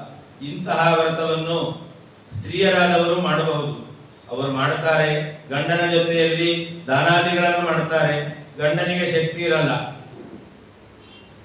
ಮಡದಿಗೆ ಶಕ್ತಿ ಇರುತ್ತೆ. ಗಂಡ ಮಾಡಲಿಲ್ಲ ಅಂತಂದ್ರೆ ಅವ್ರು ಮಾಡಲಿಲ್ಲ, ನನಗೆ ದಂಪತ್ಯೋ ಸಹಾಧಿಕಾರ ಅಂತ ಹೇಳಿದ್ದಾರೆ, ಇಬ್ರು ಒಟ್ಟಿಗೆ ಮಾಡಬೇಕು ಅಂತ ನಾನು ಬಿಡುತ್ತೇನೆ ಅಲ್ಲ. ಗಂಡನಿಗೆ ಅಶಕ್ತಿ ಅನಾರೋಗ್ಯ ಈ ಕಾರಣಗಳಿದೆ ಅಂತಾದರೆ ಅವಾಗ ಪತ್ನಿಯಾದವಳು ಈ ಉಪವಾಸಾದಿ ವ್ರತಗಳನ್ನು ಮಾಡಲಿಕ್ಕೆ ಅವಳಿಗೂ ಅಧಿಕಾರ ಇದೆ. ಅದನ್ನು ಹೇಳ್ತಾರೆ, ಯಾ ನಾರಿ ಮಲಮಾಸ ವ್ರತಂ, ವನಮಾಸದಲ್ಲಿ, ಪುರುಷೋತ್ತಮ ಮಾಸದಲ್ಲಿ, ಅಧಿಕ ಮಾಸದಲ್ಲಿ ಮಾಡಬೇಕಾದಂತಹ ವ್ರತಗಳನ್ನು ಮಾಡ್ತಾಳೋ ಅವಳಿಗೆ ದಾರಿದ್ರ್ಯ ಇರೋದಿಲ್ಲ, ಪುತ್ರ ಶೋಕ ಇರೋದಿಲ್ಲ. ಎರಡು ರೀತಿಯಲ್ಲಿ ಪುತ್ರ ಶೋಕ. ಒಂದು ಮಕ್ಕಳು ಇದ್ದು ಪುತ್ರ ಶೋಕ, ಇನ್ನೊಂದು ಮಕ್ಕಳಿಲ್ಲದೆ ಪುತ್ರ ಶೋಕ. ಇವತ್ತೆಲ್ಲ ಮಕ್ಕಳಿದ್ದು ಪುತ್ರ ಶೋಕ ಜಾಸ್ತಿ. ಯಾಕಾದ್ರೂ ದೇವರು ಇಂಥ ಮಕ್ಕಳು ಕೊಟ್ಟನು ಅಂತ. ಮಕ್ಕಳಿಲ್ಲ ಅಂತ ದುಃಖ ಪಡ್ತೇವೆ, ಆಮೇಲೆ ಇಂಥ ಮಕ್ಕಳು ಹುಟ್ಟಿದ್ದಾರಲ್ಲ ಅಂತ ದುಃಖ ಪಡ್ತೇವೆ. ಅಂತೂ ಮಕ್ಕಳಿಲ್ಲ ಅನ್ನೋ ದುಃಖನೂ ಇಲ್ಲ, ಇಂಥ ಮಕ್ಕಳು ಹುಟ್ಟಿದ್ದಾರೆ ಅನ್ನೋ ದುಃಖ ಇಲ್ಲ. ಒಳ್ಳೆ ಸತ್ಪುತ್ರರನ್ನು ಪಡಿತಾರೆ, ಅಂದ್ರೆ ಪುತ್ರ ಶೋಕ ಇಲ್ಲ. ವೈಧವ್ಯಂ, ಅವಳಿಗೆ ವೈಧವ್ಯವು ಕೂಡ ಪ್ರಾಪ್ತಿ ಆಗೋದಿಲ್ಲ. ಅಸಂಕ್ರಾಂತ ವ್ರತಂ ನಾರಿ ಯಾ ಕರೋತಿ ಮಮ ಪ್ರಿಯೇ ದಾರಿದ್ರ್ಯಂ ಪುತ್ರ ಶೋಕಂಚ ವೈಧವ್ಯಂ ನ ಲಭೇಚ್ಛ ಸಾ ಪುರುಷೋಪ್ಯೇವಂ ವಿಧೋ ದೇವಿ ಯದಿ ಕುರ್ಯಾನ್ ಮಲಿಮ್ಲುಚಂ. ಪುರುಷನೇ ಆಗಲಿ ಸ್ತ್ರೀಯರೇ ಆಗಲಿ ಈ ಅಧಿಕ ಮಾಸದ ವ್ರತವನ್ನು ಮಾಡ್ತಾರೆ ಅಂತಂದ್ರೆ ದಾರಿದ್ರ್ಯ, ಪುತ್ರ ಶೋಕ, ಗಂಡ ಆದರೆ ವಿಧುರ ಆಗಲ್ಲ, ಪತ್ನಿಯನ್ನು ಕಳ್ಕೊಂಡವನಾಗಲ್ಲ, ಹೆಂಡತಿ ಆದರೆ ವಿಧವೆ ಆಗೋದಿಲ್ಲ ಅಂತ ಈ ರೀತಿಯಲ್ಲಿ ಭವಿಷ್ಯತ್ ಪುರಾಣ ನಿರೂಪಣೆ ಮಾಡಿದೆ. ಏತತ್ತುಲ್ಯೋ ನಕೋಪ್ಯನ್ಯಃ ಕಾರ್ತಿಕಾದಿಷು ಸುಂದರಿ ಸರ್ವೇ ಮಾಸಾ ತಥಾ ಪಕ್ಷಾಃ ಪರ್ವಾಣ್ಯನ್ಯಾನಿ ಯಾನಿ ಚ ಪುರುಷೋತ್ತಮ ಮಾಸಸ್ಯ ಕಲಾಂ ನಾರ್ಹಂತಿ ಷೋಡಶೀಂ ಸಾಧನಾನಿ ಸಮಸ್ತಾನಿ ನಿಗಮೋಕ್ತಾನಿ ಯಾನಿ ಚ ಮಾಸತ್ಯೈಕಸ್ಯ ನಾರ್ಹಂತಿ ಕಲಾಮಪಿ ಚ ಷೋಡಶೀಂ. ಈ ಅಧಿಕ ಮಾಸದಲ್ಲಿ ಏನು ವ್ರತವನ್ನು ಮಾಡುತ್ತೇವೆ, ಈ ಒಂದೊಂದು ವ್ರತಕ್ಕೂ ಕೂಡ ಉಳಿದ ಬೇರೆ ಕಾಲದಲ್ಲಿ ಮಾಡುವ ಸತ್ಕರ್ಮಗಳಿಂದ ಏನು ಪುಣ್ಯ ಬರ್ತಾ ಇದೋ ಅದರ 16 ಪಟ್ಟು ಅಧಿಕ ಪುಣ್ಯ ಬರ್ತಾ ಇದೆ. ನಾವು ಮಾಡತಕ್ಕಂತಹ ಅಧಿಕ ಮಾಸದ ಏನು ಪುಣ್ಯ ಕರ್ಮಗಳಿದೆ ಆ ಪುಣ್ಯ ಕರ್ಮಗಳಿಂದ ಬರತಕ್ಕಂತಹ ಪುಣ್ಯ ಇತರ ಮಾಸಗಳಲ್ಲಿ ಮಾಡುವಂತಹ ಪುಣ್ಯದ 16ನೇ ಒಂದು ಭಾಗಕ್ಕೆ ಸಮಾನವಾಗಿದೆ. ಇನ್ನು ಏನೇನು ಮಾಡಬಾರದು, ಅನಿತ್ಯವನಿಮಿತ್ತಂಚ ದಾನಂಚ ಮಹದಾಧಿಕಂ ಅಜ್ಞಾಧಾನಾಧ್ವರಾ ಪೂರ್ವ ತೀರ್ಥಯಾತ್ರಾಮರೇಕ್ಷಣಂ ದೇವಾರಾಮ ತಟಾಕಾದಿ ಪ್ರತಿಷ್ಠಾಂ ಮೌಂಜಿಬಂಧನಂ ಆಶ್ರಮ ಸ್ವೀಕೃತಿಂ ಕಾಮ್ಯ ಋಷೋತ್ಸರ್ಗಂ ಚ ನಿಷ್ಕ್ರಮಂ ರಾಜ್ಯಾಭಿಷೇಕಂ ಪ್ರಥಮಂ ಚೂಡಾಕರ್ಮ ವ್ರತಾನಿ ಚ ಅನ್ನಪ್ರಾಶನಮಾರಂಭಂ ಗೃಹಾಣಾಂ ಚ ಪ್ರವೇಶನಂ ಸ್ನಾನಂ ವಿವಾಹಂ ನಾಮಾತಿ ಅನ್ನಂ ದೇವ ಮಹೋತ್ಸವಂ ವ್ರತಾರಂಭಂ ಸಮಾಪ್ತಿಂ ಚ ಕಾಮ್ಯಕರ್ಮ ಚ ಆತ್ಮನಾಂ ಪ್ರಾಯಶ್ಚಿತ್ತಂ ಚ ಸರ್ವಸ್ಯ ಮಲಮಾಸೇ ವಿವರ್ಜಯೇತ್. ಯಾವುದ್ಯಾವುದನ್ನು ಮಾಡಬಾರದು ಅನ್ನೋದನ್ನ ಹೇಳ್ತಾ ಇದ್ದಾರೆ. ತೀರ್ಥಯಾತ್ರೆಯನ್ನು ಮಾಡಬಾರದು. ಮಲಮಾಸದಲ್ಲಿ, ಅಧಿಕ ಮಾಸದಲ್ಲಿ ತೀರ್ಥದಲ್ಲೇ ಇದ್ದೇವೆ ಅಂದ್ರೆ ಪರವಾಗಿಲ್ಲ, ಏನೋ ಒಂದು ವಾರ ಟೈಮ್ ಇದೆ ಯಾತ್ರೆ ಮಾಡಿ ಬರ್ತೇವೆ ಅಂತಂದ್ರೆ ಆ ಅಧಿಕ ಮಾಸದಲ್ಲಿ ಯಾತ್ರೆ ಮಾಡತಕ್ಕಂಥದ್ದು ಸರಿಯಲ್ಲ. ಹಾಗೆ ತಮ್ಮ ಕುಲದೇವರ ದರ್ಶನಕ್ಕೆ ಹೋಗ್ತೇವೆ, ಅದು ಇಲ್ವಲ್ಲ. ಅಧಿಕ ಮಾಸದಲ್ಲಿ ತಿರುಪತಿ ದರ್ಶನ ಮಾಡಿ ಬರ್ತೇವೆ, ಅದು ಒಂದು ಕ್ಷೇತ್ರವೇ. ಕುಲದೇವರ ದರ್ಶನ ಮಾಡಿ ಅಲ್ಲೇ ಊರಲ್ಲೇ ಇದ್ರೆ ಪರವಾಗಿಲ್ಲ. ನಾವು ಕುಲದೇವರ ದರ್ಶನಕ್ಕೆ ಅಂತ ಪ್ರತ್ಯೇಕವಾಗಿ ಕಾರ್ಯಕ್ರಮ ಹಮ್ಮಿಕೊಂಡು ಹೋಗ್ತೇವಲ್ಲ, ಅದನ್ನು ಮಾಡಬಾರದು. ಹಾಗೆ ಕೆರೆ ತೋಡಿಸೋದು, ಬಾವಿಯನ್ನು ತೋಡಿಸೋದು, ದೇವತಾ ಪ್ರತಿಷ್ಠೆ ಇರ್ತಕ್ಕಂಥದ್ದನ್ನ ಮಾಡಬಾರದು. ಉಪನಯನ ಮಾಡಬಾರದು. ಆಶ್ರಮ ಸ್ವೀಕಾರ ಅದನ್ನು ಮಾಡಬಾರದು. ಋಷೋತ್ಸರ್ಗ ಅಂತಿದೆ, 11ನೇ ದಿವಸ ಮಾಡತಕ್ಕಂಥದ್ದು ಋಷೋತ್ಸರ್ಗ ಒಂದು. ಅದು ಅಧಿಕ ಮಾಸದಲ್ಲಿ ಮೃತರಾದರೆ ಮಾಡಲೇಬೇಕು. ಇನ್ನೊಂದಿದೆ ಕಾಮ್ಯ ಋಷೋತ್ಸರ್ಗ ಅಂತ.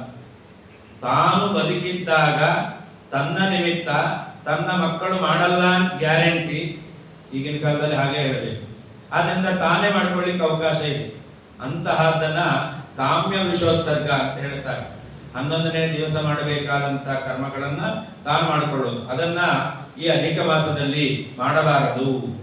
ಹಾಗೆ ಚೂಡಾಕರ್ಮ, ಚೌಲ ಇರ್ತಕ್ಕಂಥದ್ದನ್ನು ಮಾಡಬಾರದು. ಅನ್ನಪ್ರಾಶನವನ್ನು ಮಾಡಬಾರದು. ಗೃಹ ಪ್ರವೇಶ ಇರ್ತಕ್ಕಂಥದ್ದು ಮಾಡಬಾರದು. ಅವಭೃತ ಸ್ನಾನ ಇರತಕ್ಕಂತಹ ಉತ್ಸವಗಳನ್ನು ಮಾಡಬಾರದು. ಉತ್ಸವ ಆದಮೇಲೆ ಕೊನೆ ದಿವಸ ಅವಭೃತ ಸ್ನಾನ ಅಂತ ಇರುತ್ತೆ, ಅಂತಹ ಸ್ನಾನ ಇರತಕ್ಕಂಥದ್ದು, ಆ ಉತ್ಸವವನ್ನು ಮಾಡಬಾರದು. ವಿವಾಹವನ್ನು ಮಾಡಬಾರದು. ಈ ರೀತಿಯಲ್ಲಿ ಹಾಗೆ ಪ್ರಾಯಶ್ಚಿತ್ತ ಕರ್ಮಗಳು ಅದನ್ನ ಈ ಅಧಿಕ ಮಾಸದಲ್ಲಿ ಮಾಡಬಾರದು ಎಂಬುದಾಗಿ ವಿವರಣೆಯನ್ನು ನೀಡಿದ್ದಾರೆ. ಹಾಗೆ ಕ್ಷೌರಂ ಮೌಂಜಿ ವಿವಾಹಸ್ಯ ವ್ರತಂ ಕಾಮ್ಯೋಪವಾಸಕಂ ಮಲಿಮೃತೆ ಸದಾ ತ್ಯಾಜ್ಯಂ ಗೃಹಸ್ಥೇನ ವಿಶೇಷತಃ. ಕ್ಷೌರ ಮಾಡಿಕೊಳ್ಳಿಕ್ಕೂ ಇಲ್ಲ. ಇದು ಹೇಳದಂತೆ ಉಪನಯನ, ವಿವಾಹ ಇಂತಹ ಸತ್ಕರ್ಮಗಳನ್ನು ಮಾಡಲಿಕ್ಕಿಲ್ಲ. ಹಾಗೆ ಕಾಮ್ಯವ್ರತವನ್ನು ಮಾಡಲಿಕ್ಕೆ ಇಲ್ಲ ಅಂತ ವಿಶೇಷವಾಗಿ ಭವಿಷ್ಯ ಪುರಾಣ ನಿರೂಪಣೆ ಮಾಡಿದೆ. ಅಧಿಕ ಮಾಸದಲ್ಲಿ ವಿಶೇಷವಾಗಿ ಮಾಡಬೇಕಾದದ್ದು ಯಾವುದು? ಶ್ರೀಮದ್ ಭಾಗವತ ಶ್ರವಣ. ಶ್ರೀಮದ್ ಭಾಗವತಂ ಭಕ್ತ್ಯಾ ಶ್ರೋತವ್ಯಂ ಪುರುಷೋತ್ತಮೇ ತತ್ಪುಣ್ಯಂ ವಚಸಾ ವಕ್ತುಂ ವಿಧಾತಾಪಿ ನ ಶಕ್ನುಯಾತ್. ಈ ಅಧಿಕ ಮಾಸದಲ್ಲಿ ವಿಶೇಷವಾಗಿ ಭಾಗವತ ಶ್ರವಣ ಮಾಡಬೇಕು. ಭಾಗವತ ಶ್ರವಣ ಅದರಿಂದ ಬರತಕ್ಕಂಥ ಪುಣ್ಯ ಎಷ್ಟು? ಚತುರ್ಮುಖ ಬ್ರಹ್ಮದೇವರಿಗೂ ಹೇಳಲಿಕ್ಕಾಗಲ್ಲ. ಚತುರ್ಮುಖ ಬ್ರಹ್ಮದೇವರು ಜೀವೋತ್ತಮರು, ಜೀವರಲ್ಲಿ ಸರ್ವಜ್ಞರು. ಸರ್ವಜ್ಞರಾಗಿರ್ತಕ್ಕಂತಹ ಬ್ರಹ್ಮದೇವರಿಗೂ ಕೂಡ ಅಧಿಕ ಮಾಸದಲ್ಲಿ ಭಾಗವತ ಶ್ರವಣ ಮಾಡಿದ್ರಿಂದ ಏನು ಪುಣ್ಯ ಬರುತ್ತೋ ಅದನ್ನು ಅವರಿಗೂ ಹೇಳಲಿಕ್ಕಾಗಲ್ಲ. ಅಷ್ಟು ಪುಣ್ಯ ಎಂತಕ್ಕಂಥದ್ದು ಈ ಭಾಗವತದಲ್ಲಿದೆ. ಅದು ಯಾಕೆ ಭಾಗವತದಲ್ಲಿ ಅಂತಹ ಒಂದು ಮಹತ್ವ ಅಂತಂದ್ರೆ ಅದನ್ನ ಹೇಳ್ತಾರೆ.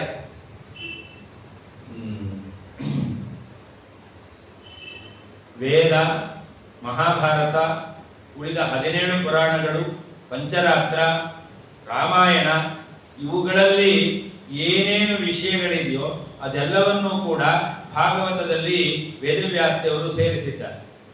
ಇವತ್ತೆಲ್ಲ ನಾವು ಪರ್ಚೇಸ್ಗೆ ಹೋಗ್ಬೇಕು ಅಂತಂದ್ರೆ ಆಲ್ ಇನ್ ಒನ್ ಅನ್ನೋದು ನೋಡ್ಕೊಂಡು ಹೋಗ್ತೇವೆ. ಎಲ್ಲೋ ಮಂತ್ರಿ ಮಾಲು ಅಂತನೋ ಅಥವಾ ಇನ್ನೊಂದು ಯಾರೋ ಡಿಮಾರ್ಟ್ ಅಂತನೋ ಯಾವುದೋ ಬಿಗ್ ಬಜಾರು ಹೋದ್ರೆ ಎಲ್ಲ ಸಿಗಬೇಕು. ಆ ರೀತಿಯಲ್ಲಿ ನಾವು ಅಂಗಡಿ ನೋಡ್ಕೊಂಡು ಹೋಗ್ತೇವೆ. ಹಾಗೆ ಧಾರ್ಮಿಕವಾಗಿ ನಮಗೆ ಏನೇನು ಬೇಕೋ ಅದೆಲ್ಲವನ್ನೂ ಕೊಡ್ತಕ್ಕಂಥದ್ದು ಯಾವುದು? ಭಾಗವತ. ಜ್ಞಾನ ಬೇಕು, ಭಕ್ತಿ ಬೇಕು, ವೈರಾಗ್ಯ ಬೇಕು, ನಮಗೆ ಯಮ ಬೇಕು, ನಿಯಮ ಬೇಕು, ಶಮ ಬೇಕು, ದಮ ಬೇಕು. ಈ ರೀತಿಯಾಗಿರ್ತಕ್ಕಂತಹ ಏನೇನು ಆಧ್ಯಾತ್ಮಿಕವಾಗಿರ್ತಕ್ಕಂತಹ ಗುಣಗಳನ್ನು ಅಳವಡಿಸಿಕೊಳ್ಬೇಕು ಅಂತ ನಾವು ಅಪೇಕ್ಷೆ ಪಡ್ತೇವೋ ಅದೆಲ್ಲೂ ಎಲ್ಲಿ ಸಿಗುತ್ತೆ? ಯಾವ ಬಿಗ್ ಬಜಾರಲ್ಲೂ ಸಿಗಲ್ಲ. ಎಷ್ಟೇ ದೊಡ್ಡ ಬಜಾರ್ ಆಗಿದ್ರು ಅಲ್ಲಿ ಸಿಗಲ್ಲ. ಅಂಗಡಿ ಮುಂಗಟ್ಟುಗಳಲ್ಲಿ ಮಾರುವುದಲ್ಲ ಅಂತ ಹೇಳ್ತಾರೆ. ಹಾಗಾದರೆ ಅದು ಯಾವುದರಲ್ಲಿ ಸಿಗತಕ್ಕಂಥದ್ದು? ಭಾಗವತದಲ್ಲಿ ಸಿಗುತ್ತೆ. ಅದರಿಂದಾಗಿ ಭಾಗವತವನ್ನು ವಿಶೇಷವಾಗಿ ಈ ಅಧಿಕ ಮಾಸದಲ್ಲಿ ಶ್ರವಣ ಮಾಡಬೇಕು. 3 ವರ್ಷಕ್ಕೆ ಒಂದೊಂದು ಬಾರಿ ಅಧಿಕ ಮಾಸ ಬರ್ತಾನೇ ಇರುತ್ತೆ ಅಂತ ಏನಾದರೂ ಉದಾಸೀನ ಮಾಡಿದ್ದೇವೆ ಅಂದರೆ ಅದಕ್ಕೂ ಹೇಳ್ತಾರೆ ಏನು ಅದರಿಂದ ಅನಿಷ್ಟ. ಮಲಮಾಸೋ ಗತಶೂನ್ಯೋ ಏಷಾಂ ದೇವಿ ಪ್ರಮಾದತ. ಮಲಮಾಸ ಅವರು ತಪ್ಪು ಮಾಡೋದು ಅಂದರೆ ಔದಾಸೀನ್ಯ ಮಾಡೋದು ಅಥವಾ ಗೊತ್ತೇ ಆಗಲಿಲ್ಲ. ಕೆಲವರಿಗೆ ಇದು ಅಧಿಕ ಮಾಸ ಅಂತಾನೆ ಗೊತ್ತಾಗಲ್ಲ. ಯಾಕೆಂದ್ರೆ ಅವರು ದಿವಸ ಸಂಧ್ಯಾ ವಂದನೆ ಮಾಡಲ್ಲ, ಸಂಕಲ್ಪವನ್ನೇ ಮಾಡಲ್ಲ. ಯಾವ ಮಾಸ ಯಾರಿಗೆ ಗೊತ್ತು? ಜನವರಿ ಫೆಬ್ರವರಿ ಗೊತ್ತು ಅಷ್ಟೇ ಹೊರತು ಮತ್ತೆ ಮೇಷ ವೃಷಭನೂ ಗೊತ್ತಿಲ್ಲ, ಚೈತ್ರ ವೈಶಾಖನೂ ಗೊತ್ತಿಲ್ಲ. ಈ ರೀತಿಯಲ್ಲಿ ಇರ್ತಕ್ಕಂಥವರಿದ್ದಾರೆ. ಅವರಿಗೆ ಅಧಿಕ ಮಾಸದ ವ್ರತ ಮಾಡಬೇಕು, ಆಚರಣೆ ಮಾಡಬೇಕು ಅನ್ನೋದು ಗೊತ್ತೇ ಆಗೋದಿಲ್ಲ. ಗೊತ್ತಿದ್ದವರು ಪ್ರಮಾದದಿಂದ, ತಮ್ಮ ದೋಷದಿಂದ, ಕೆಲವರು ಗೊತ್ತಿಲ್ಲದೆ ಅದನ್ನು ಬಿಟ್ಟಿದ್ದಾರೆ ಅಂತಂದ್ರೆ ದಾರಿದ್ರ್ಯಂ ಪುತ್ರ ಶೋಕಂಚ ಪಾಪ ಪಂಕ ವಿಗರ್ಹಿತಂ ಮರ್ತ್ಯಲೋಕೆ ಭವೇ ಜನ್ಮ ತೇಷಾಂ ದೇವಿ ನ ಸಂಶಯ. ದಾರಿದ್ರ್ಯ ಬರುತ್ತೆ, ಪುತ್ರ ಶೋಕ, ಮಕ್ಕಳಿಂದ ದುಃಖ ಇರ್ತಕ್ಕಂಥದ್ದು. ಮಕ್ಕಳಿಗೆ ಮದುವೆ ಆಗಲಿಲ್ಲ, ಮಕ್ಕಳಿಗೆ ಕೆಲಸ ಸಿಗಲಿಲ್ಲ, ಮಕ್ಕಳಿಗೆ ಓದು ಸರಿಯಾಗಿ ಹತ್ತುತ್ತಾ ಇಲ್ಲ, ಈ ರೀತಿಯಾಗಿರ್ತಕ್ಕಂತಹ ಯಾವುದೋ ಒಂದು ಸಮಸ್ಯೆ ಅಂತೂ ತಂದೆ ತಾಯಿಗಳಿಗೆ ನೆಮ್ಮದಿಯಿಂದ ಇರಲಿಕ್ಕೆ ಸಾಧ್ಯ ಇಲ್ಲ. ಎಲ್ಲ ಇದೆ, ಆದರೂ ಕೂಡ ದುಃಖವನ್ನು ಅನುಭವಿಸಬೇಕಾಗತ್ತೆ. ಅಷ್ಟೇ ಅಲ್ಲ, ಪುನಃ ಪುನಃ ಪಾಪದಿಂದ ಕೂಡಿದ ಮನುಷ್ಯ ಜನ್ಮ ಅವನಿಗೆ ಬರುತ್ತದೆ. ಸುಖದಿಂದ ಇರುವ ಮನುಷ್ಯ ಜನ್ಮ ಬಂದರೆ ಸಂತೋಷ, ಆದರೆ ಅನೇಕ ವಿಧವಾದ ಪಾಪಗಳಿಂದ ದುಃಖವನ್ನು ಅನುಭವಿಸುವಂತಹ ಮನುಷ್ಯ ಜನ್ಮ ಎಂತಕ್ಕಂಥದ್ದು ಬರುತ್ತೆ. ಮಲಿಮ್ಲು ಸಂಪ್ರಾಪ್ಯ ನ ಪೂಜಿತೋಯೈಃ ಶ್ರೀನಾಥ ದೇವಃ ಪರಯೇಹ ಭಕ್ತ್ಯ ತೇಷಾಂ ಕಥಂ ಸ್ಯಾತ್ತು ಸುಖಂಚ ಸಂಪತ್ ಪುತ್ರ ಸುಹೃತ್ ಸ್ವಜನಶ್ಚಾಪಿ ಭಾರ್ಯಾ. ಲೋಕದಲ್ಲಿ ನಾವು ಅನ್ಕೊಳ್ತೇವೆ ಮನೆಯಲ್ಲಿ ಯಾಕೆ ನಮ್ಮ ಸಂಸಾರ ಹೀಗಿದೆ. ಸಂಸಾರ ಇದೆ, ಗಂಡ ಇದ್ದಾನೆ, ಹೆಂಡತಿ ಇದ್ದಾಳೆ, ಮಕ್ಕಳಿದ್ದಾರೆ, ಎಲ್ಲ ಸಂಸಾರದಲ್ಲಿ ಯಾರ್ಯಾರಿರ್ಬೇಕು ಎಲ್ಲ ಜನ ಇದ್ದಾರೆ. ಆದರೆ ಬೇಕಾದ್ದಿಲ್ಲ, ಏನಿಲ್ಲ, ಶಾಂತಿ ಇಲ್ಲ, ನೆಮ್ಮದಿ ಇಲ್ಲ, ಸೌಹಾರ್ದ ಇಲ್ಲ. ಒಬ್ರಿಗೊಬ್ರು ಕೊಟ್ಟು ಮುಖ ಕೊಟ್ಟು ಮಾತಾಡಲ್ಲ, ಮಾತಾಡಿದ್ರೆ ಸಾಕು ಅವರು ಕೋಪ ಮಾಡಿಕೊಳ್ಳೋದು, ಒಂದು ರೀತಿಯಲ್ಲಿ ತಿರಸ್ಕಾರದ ಮಾತಾಡೋದು. ಕೆಲವರ ಮನೆಯಲ್ಲಿ ಹೀಗೆ ನಡೀತಾ ಇದೆ. ಯಾರು ಸರಿಯಾದ ರೀತಿಯಲ್ಲಿ ಒಂದು ಕುಟುಂಬದ ಸದಸ್ಯರು ಅಂತ ಹೇಳ್ಕೊಳ್ಳಿಕ್ಕೆ ಸಾಧ್ಯವೇ ಇಲ್ಲ. ಆ ರೀತಿಯಲ್ಲಿ ಬದುಕ್ತಾ ಇರ್ತಾರೆ. ಇದಕ್ಕೆಲ್ಲ ಏನ್ ಕಾರಣ? ದೇವರು ನೋಡ್ತಾನೆ, ಯಾರ್ಯಾರು ಯಾವ ಯಾವ ಅಧಿಕ ಮಾಸದಲ್ಲಿ ಮಾಡಬೇಕಾದ ಕರ್ಮಗಳನ್ನು ಮಾಡಿಲ್ವೋ ಅವರನ್ನೆಲ್ಲ ಒಂದು ಸಂಸಾರದಲ್ಲಿ ತಂದು ಹಾಕ್ತಾನೆ. ಅವರನ್ನ ಒಂದು ಸಂಸಾರದಲ್ಲಿ ತಂದು ಹಾಕಿ ಎಲ್ಲರೂ ಕೂಡ ಪರಸ್ಪರ ದುಃಖವನ್ನು ಅನುಭವಿಸಬೇಕು ಅಂತ ಮಾಡ್ತಾನೆ. ಅದನ್ನು ಹೇಳ್ತಾರೆ, ಮಲಿಮ್ನುಚಂ ಪ್ರಾಪ್ಯ ನ ಪೂಜಿತಃ ಯೈಹಿ. ಯಾರು ಈ ಮಲಮಾಸ ಬಂದಾಗ, ಅಧಿಕ ಮಾಸ ಬಂದಾಗ ಪರಮಾತ್ಮನನ್ನು ಪೂಜೆ ಮಾಡಿಲ್ವೋ, ಮಾಡಬೇಕಾದ ಧರ್ಮ ಕಾರ್ಯಗಳನ್ನು ಮಾಡಿಲ್ವೋ ಅಂಥವರಿಗೆ ಪರಮಾತ್ಮ ಸುಖವನ್ನು ಕೊಡೋದಿಲ್ಲ, ಸಂಪತ್ತನ್ನು ಕೊಡೋದಿಲ್ಲ, ಸುಹೃತ್ ಮಿತ್ರರನ್ನು ಕೊಡೋದಿಲ್ಲ, ಸ್ವಜನರನ್ನು ಕೊಡೋದಿಲ್ಲ, ಭಾರ್ಯ ಹೆಂಡತಿಯನ್ನು ಕೊಡೋದಿಲ್ಲ, ಗಂಡನನ್ನು ಕೊಡೋದಿಲ್ಲ. ಕೊಡೋದಿಲ್ಲ ಅಂದ್ರೆ ಏನರ್ಥ? ಕೊಟ್ಟರೂ ಕೂಡ ಅವರು ಸಂತೋಷದಿಂದ ಇರ್ಲಿಕ್ಕಿಲ್ಲ ಅಂತ ಮಾಡ್ತಾನೆ. ಯಯೇತಸ್ಮಿನ್ ಮಹಾಮೂಢ ಜಪದಾನಾದಿವರ್ಜಿತಾ ಸತ್ಕರ್ಮ ಸ್ನಾನರಹಿತಾ ದೇವತೀರ್ಥ ದ್ವಿಜದ್ವಿಷಃ ಜಾಯಂತೆ ದುರ್ಭಗಾ ದುಷ್ಟಾಃ ಪರಭಾಗ್ಯೋಪಜೀವಿನಃ ನ ಕದಾಚಿತ್ ಸುಖಂ ತೇಷಾಂ ಸ್ವಪ್ನೇಪಿ ಶಶಶೃಂಗವತ್.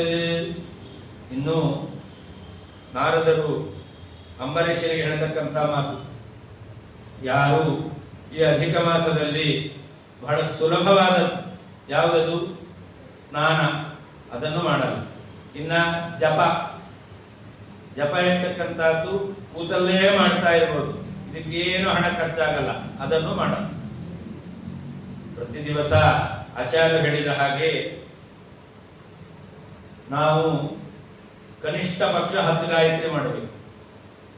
ಅದಕ್ಕಿಂತ ಮಧ್ಯಮ ಪಕ್ಷ ಅಂದ್ರೆ ಶತಮಧ್ಯಾಂ, ಉತ್ತಮ ಪಕ್ಷ ಅಂದ್ರೆ ಸಹಸ್ರ ಪರಮಾಂ ದೇವೀಂ ಶತಮಧ್ಯಾಂ ದಶಾಧಮಾಂ ಇರೋದು.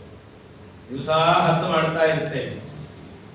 ಬ್ರಾಹ್ಮಣ್ಯ ಉಳಿಸ್ಕೊಳ್ಬೇಕು ಅಂದ್ರೆ ಗಾಯತ್ರಿ ಮಾಡಲೇಬೇಕು. ಕುರ್ಯಾದನ್ಯಂ ನವಾ ಕುರ್ಯಾತ್ ಮೈತ್ರೋ ಬ್ರಾಹ್ಮಣ ಉಚ್ಯತೆ. 10 ಗಾಯತ್ರಿ ಪ್ರತಿ ದಿವಸ ಮಾಡ್ತೇವೆ. ಈ ಅಧಿಕ ಮಾಸದಲ್ಲಿ ಆದರೂ 100 ಗಾಯತ್ರಿ ಮಾಡ್ತೇವೆ ಅಂತ ಸಂಕಲ್ಪ ಮಾಡಬೇಕು. ಮಾಡಿದ್ರೆ 1 ತಿಂಗಳು, ಆಮೇಲೆ ಮಾಡ್ತಾ ಇದ್ದೇವಲ್ಲ, ಈ ಮನುಷ್ಯನಿಗೆ ಇದು ಒಂದು ಒಳ್ಳೆ ಅಭ್ಯಾಸ, ದುರಭ್ಯಾಸ.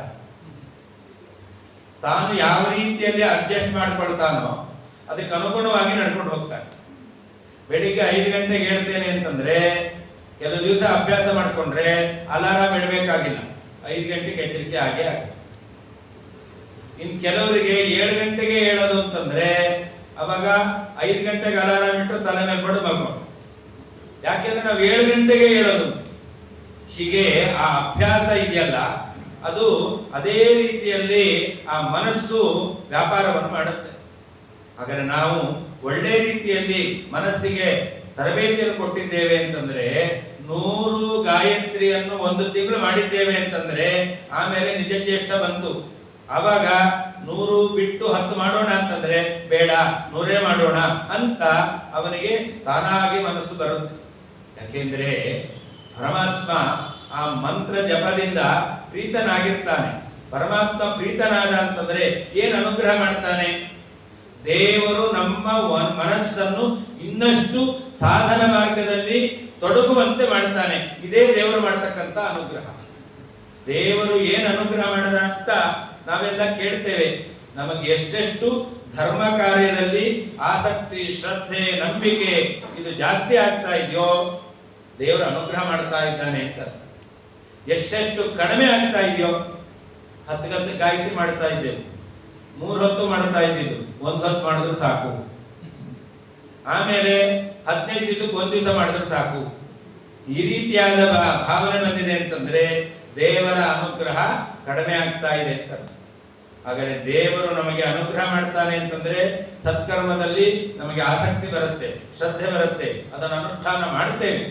ಅದರಿಂದ ಆ ಜೀವ ಈ ಮನಮಾಸದಲ್ಲಿ ಎಷ್ಟು ಅವನು ಕನಿಷ್ಠ ಮಾಡಬೇಕು ಅಂತ ಹೇಳ್ತಾರೋ ಅದಕ್ಕಿಂತ ಅಧಿಕವಾದ ಜಪಾದಿಗಳನ್ನು ಮಾಡಬೇಕು. ಅದರಿಂದ ಅವನಿಗೆ ಪರಮಾತ್ಮನ ಅನುಗ್ರಹ ಪ್ರಾಪ್ತಿಯಾಗುತ್ತೆ. ಹಾಗೆ ಯಾರು ದೇವ ತೀರ್ಥ ದ್ವಿಜ ದ್ವಿಷ ಈ ಅಧಿಕ ಮಾಸದಲ್ಲಿ ಹೇಳಿರ್ತಕ್ಕಂತಹ ಪರಮಾತ್ಮನ ಪುರುಷೋತ್ತಮ ರೂಪಿಯಾದ ಪರಮಾತ್ಮನ ಪೂಜೆ, ತೀರ್ಥ ಅಂತ ಹೇಳಿದ್ದಾರೆ. ಇಲ್ಲಿ ತೀರ್ಥ ಅಂದ್ರೆ ತೀರ್ಥಯಾತ್ರೆ ಅಲ್ಲ, ತೀರ್ಥ ಅಂತಂದ್ರೆ ಶಾಸ್ತ್ರ ಅಂತ. ಭಾಗವತಾದಿ ಶಾಸ್ತ್ರ ಶ್ರವಣ ಅದನ್ನ ದ್ವೇಷ ಮಾಡ್ತಾರೆ. ಈ ಎಲ್ಲ ಮಹಿಮೆಯನ್ನು ಹೇಳ್ತಕ್ಕಂತಹ ಪುರಾಣಿಕರನ್ನು, ಪ್ರವಚನಕಾರರನ್ನು ದ್ವೇಷ ಮಾಡ್ತಾರೆ. ಇವರಿಗೆ ಟೈಮ್ ಇಲ್ಲ, ಕೆಲಸ ಇಲ್ಲ, ಸುಮ್ಮನೆ ಏನೋ ಮಾಡ್ತಾರೆ ಅಂತ. ಈ ರೀತಿಯಲ್ಲಿ ಯಾರು ಈ ಗ್ರಂಥವನ್ನು, ದೇವತೆಯನ್ನು, ಶಾಸ್ತ್ರವನ್ನು, ಬ್ರಾಹ್ಮಣರನ್ನು ಅಥವಾ ಕರ್ಮ ಅನುಷ್ಠಾನ ಮಾಡತಕ್ಕಂತಹ ಭಕ್ತರನ್ನು ದ್ವೇಷ ಮಾಡ್ತಾ ಇದ್ದಾರೋ ಅಂತಹ ವ್ಯಕ್ತಿಗಳು ಕೆಟ್ಟ ಜಾತಿಯಲ್ಲಿ ಹುಟ್ಟುತ್ತಾರೆ. ಕ್ರಿಮಿ, ಕೀಟ, ಪಶು, ಪಕ್ಷಿ ಇಂತಹ ಕೆಟ್ಟ ಜನ್ಮವನ್ನು ಪಡೀತಾರೆ. ಒಂದು ವೇಳೆ ಮನುಷ್ಯರಾಗಿ ಹುಟ್ಟಿದ್ರೆ ಪರಭಾಗ್ಯೋಪಜೀವಿನಃ, ಇವರು ಭಿಕ್ಷೆ ಬೇಡಿ ಬದುಕಬೇಕು. ದಿವಸ 1 ಹೊತ್ತಿನ ಆಹಾರಕ್ಕೋಸ್ಕರ ಇನ್ನೊಬ್ಬರನ್ನು ಬೇಡಬೇಕು. ಅಂತಹ ದುರವಸ್ಥೆ, ದಾರಿದ್ರ್ಯ ಅಂತಕ್ಕಂಥದ್ದು ಅವನಿಗೆ ಬರುತ್ತೆ. ಅಷ್ಟೇ ಅಲ್ಲ, ನ ಕದಾಚಿ ಸುಖಂ ತೇಷ ಸ್ವಪ್ನೇ, ಒಳ್ಳೆ ಕನಸು ಬೀಳಲ್ಲ. ತಿರುಕನ ಕನಸು ನೋಡಿದ್ದೇವೆ, ಅವನಿಗೆ ಒಳ್ಳೆ ಕನಸು ಬಿತ್ತು. ಆದರೆ ಇವರಿಗೆ ಕನಸಿನಲ್ಲಿಯೂ ಕೂಡ ತಾನು ಸುಖವನ್ನು ಅನುಭವಿಸಿದ್ದು ಇಲ್ಲವೇ ಇಲ್ಲ. ಅದಕ್ಕೆ ಹೇಳ್ತಾರೆ, ಉದಾಹರಣೆ ಕೊಡ್ತಾರೆ, ಶಶಶೃಂಗ ಅಂತ. ಮೊಲಕ್ಕೆ ಕೊಂಬಿದೆಯಾ? ಮೊಲಕ್ಕೆ ಕೋಡಿಲ್ಲ. ಅದು ಯಾವ ರೀತಿಯಲ್ಲಿ ಮೊಲಕ್ಕೆ ಕೋಡು ಈ ಕಲಿಯುಗದಲ್ಲಿಲ್ಲ, ಕೃತಯುಗದಲ್ಲಿ ಬರುತ್ತೆ. ಕೃತಯುಗದಲ್ಲಿ ಇರಲಿಲ್ಲ, ದ್ವಾಪರ ಯುಗದಲ್ಲಿ ಬರುತ್ತೆ. ದ್ವಾಪರ ಯುಗದಲ್ಲಿ ಇರಲಿಲ್ಲ, ತ್ರೇತಾಯುಗದಲ್ಲಿ ಇತ್ತು. ಹಾಗಿಲ್ವೇ ಇಲ್ಲ. ಯಾವ ಸೃಷ್ಟಿಯಲ್ಲಿಯೂ ಕೂಡ ಮೊಲಕ್ಕೆ ಕೊಂಬಿಲ್ವೇ ಇಲ್ಲ. ಹಾಗೆ ಇವರಿಗೂ ಕೂಡ ಸ್ವಪ್ನದಲ್ಲಿಯೂ ಕೂಡ ಸುಖ ಕಾಣಲ್ಲ. ಅಷ್ಟು ಅವರಿಗೆ ದುಃಖ ಎಂತಕ್ಕಂಥದ್ದು ಉಂಟಾಗುತ್ತೆ. ತಿರಸ್ಕುರ್ವಂತಿ ಯೇ ಮೂಢಾಃ ಮನಮಾಸಂ ಮಮ ಪ್ರಿಯಂ ನಾಚರಿಷ್ಯಂತಿ ಯೇ ಧರ್ಮಂ ತೇ ಸದಾ ನಿರಯಾಲಯಾಃ. ಯಾರು ಅಧಿಕ ಮಾಸದ ವ್ರತ, ನಿಯಮ, ಅನುಷ್ಠಾನಗಳನ್ನು ತಿರಸ್ಕಾರ ಮಾಡ್ತಾರೆ, ಅದನ್ನು ಒಪ್ಪೋದಿಲ್ಲವೋ, ಆಚರಣೆಯನ್ನು ಮಾಡೋದಿಲ್ಲವೋ, ಅವರಿಗೆ ನರಕದಲ್ಲಿಯೇ ವಾಸ. ಅವರು ನರಕದಿಂದ ಮೇಲೆ ಬರೋದೇ ಇಲ್ಲ. ಅಂದ್ರೆ 1 ಬಾರಿ ಮಾಡಿದ್ರೆ ಸಾಕ. ಅದಕ್ಕೆ ಹೇಳ್ತಾನೆ, ಪುರುಷೋತ್ತಮ ಮಾಸಾದ್ಯ ವರ್ಷೇ ವರ್ಷೇ ತೃತೀಯಕ್ಕೆ, 3 ಬಾರಿಗೆ 3 ವರ್ಷಕ್ಕೆ 1 ಬಾರಿ ಈ ಪುರುಷೋತ್ತಮ ಮಾಸ ಬರ್ತಾ ಇದೆ. ನಾಚರಿಷ್ಯಂತಿ ಧರ್ಮಂಗೆ, ಹೋದ ಅಧಿಕ ಮಾಸದಲ್ಲಿ ಮಾಡಿದ್ದೇವೆ ಅಂತ ಈ ಅಧಿಕ ಮಾಸದಲ್ಲಿ ಬಿಡ್ತೇವೆ ಅಂತಂದ್ರೆ ಕುಂಭಿ ಪಾಕೆ ಪತಂತಿತೆ. ಬರೀ ನರಕ ಅಲ್ಲ, ಸ್ಪೆಷಲ್ ನರಕ. ಅವರಿಗೆ ಕುಂಭಿ ಪಾಕ ಅಂತ ಅಪೂಪ ಕರಿತೇವಲ್ಲ, ಕರೆದು ಅಪೂಪವನ್ನು ಕೊಡ್ಲಿಲ್ಲ ಅಂತಾದ್ರೆ ನಮ್ಮನ್ನೇ ಕರೀತಾರೆ. ನಾವೇ ಯಮನ ಭಟರಿಂದ ಬಾಣಲೆಯಲ್ಲಿ ಬಿದ್ದು ಕರೆಸಿಕೊಳ್ಳುವಂತಹ ಪ್ರಸಂಗ ನಮಗೆ ಬರುತ್ತೆ. ಅದನ್ನೇ ಕುಂಭಿ ಪಾಕ ಅಂತ ಹೇಳ್ತಾರೆ. ಹೀಗೆ ಆ ದುಃಖವನ್ನು ನಾವು ಅನುಭವಿಸಬೇಕಾಗುತ್ತೆ. ಅಷ್ಟೇ ಅಲ್ಲ, ಇಹಲೋಕೆ ಮಹದ್ ದುಃಖಂ, ಈ ಲೋಕದಲ್ಲಿ ದುಃಖ ಪ್ರಾಪ್ತಿಯಾಗತ್ತೆ. ಹೇಗೆ? ನಾ ಹಿಂದೆ ಹೇಳಿದ್ನಲ್ಲ, ಸ್ಪಷ್ಟವಾಗಿ ಹೇಳ್ತಾನೆ ಪರಮಾತ್ಮ, ಪುತ್ರ ಪೌತ್ರ ಕಲತ್ರಜಂ. ಮಕ್ಕಳು, ಮೊಮ್ಮಕ್ಕಳು, ಹೆಂಡತಿ, ಗಂಡ ಇವರಿಂದಲೇ ಅವರಿಗೆ ದುಃಖ ಇರ್ತಕ್ಕಂಥದ್ದು. 3ನೇ ಅವರಿಂದ ದುಃಖ ಬಂದ್ರೆ ಪರವಾಗಿಲ್ಲ, ಒಳಗಿದ್ದವರಿಂದ ದುಃಖ ಅಂತಂದ್ರೆ ಆ ದುಃಖ ಹೋಗೋದೇ ಇಲ್ಲ ಅಂತ. ಅಂತಹ ಅತಿಯಾದ ದುಃಖವನ್ನು ಅನುಭವಿಸುತ್ತಾರೆ. ಮಹಾಮೂಢಾಃ ದುಃಖ ದಾವಾನಲ ಸ್ಥಿತಾಃ, ದುಃಖ ಎಂಬುವ ಬೆಂಕಿಯಲ್ಲಿ ಬೇಯ್ತಾ ಇರ್ತಾರೆ. ಆ ಅವರಿಗೆ ಆ ದುಃಖ ಎಂಬತಕ್ಕಂಥದ್ದು ದೂರ ಆಗೋದೇ ಇಲ್ಲ. ಹೀಗೆ ಜೀವ ಮಲಮಾಸದ ಏನೇನು ವಿಹಿತವಾದಂತಹ ಕರ್ಮಗಳಿದೆಯೋ ಅದನ್ನು ಮಾಡದೇ ಇರೋದರಿಂದ ಅವನಿಗೆ ಇಂತಹ ಅನಿಷ್ಟ ಎಂಬತಕ್ಕಂಥದ್ದು ಆಪತ್ತು ಒದಗಿ ಬರುತ್ತೆ ಅಂತ ಹೇಳಿ ಯಾರು ಅವಮಾನ ಮಾಡ್ತಾರೋ, ಪುರುಷೋತ್ತಮ ಮಾಸಸ್ಯ ಯತ್ವಯ ನಾದರ ಕೃತಃ ಸರ್ವತಾ ತತ್ಪರಂ ಭಾವಿ ಇಹವಾ ಪರಜನ್ಮನಿ. ಏನ್ ಪುರುಷೋತ್ತಮ ಮಾಸ? 12 ತಿಂಗಳು, ಅದು 1 ತಿಂಗಳು. ಅದರಲ್ಲೇನು ವ್ಯತ್ಯಾಸ ಇದೆ? ಬೆಳಗ್ಗೆ ಬೆಳಗ್ಗೆ ಆಗುತ್ತೆ, ರಾತ್ರಿ ರಾತ್ರಿ ಆಗುತ್ತೆ. ನಾವು ತಿಂತಾನೆ ಇರ್ತೇವೆ, ಏನು ವ್ಯತ್ಯಾಸ ಇಲ್ಲ. ಈ ರೀತಿಯಲ್ಲಿ ಯಾರು ಆ ತಿಂಗಳನ್ನು ಕೂಡ ಉಳಿದ ಮಾಸದಂತೆ ಅಂತ ಭಾವಿಸ್ತಾರೋ, ಒಂದೋ ಅವರಿಗೆ ಈ ಜನ್ಮದಲ್ಲಿ ಏನೇ ದುಃಖ ಅಥವಾ ಅಪರ ಜನ್ಮ, ಇನ್ನೊಂದು ಜನ್ಮದಲ್ಲಿ ಅವರು ದುಃಖವನ್ನು ಅನುಭವಿಸುತ್ತಾರೆ. ಏವೈ ನಿಂದಂತಿ ತಮ್ಮಾಸಂ ಸಯಾತಿ ಘೋರ ರೌರವಂ ವಿಪರೀತಂ ಭವೇತ್ತಸ್ಯ ನಕದಾಪ್ಯನ್ಯಥಾ ಭವೇ. ಹೀಗೆ ರೌರವಾದಿ ನರಕವನ್ನು ಅವರು ಅನುಭವಿಸುತ್ತಾರೆ. ಅದರಿಂದ ನಿಂದನೆಯನ್ನು ಮಾಡಬಾರದು.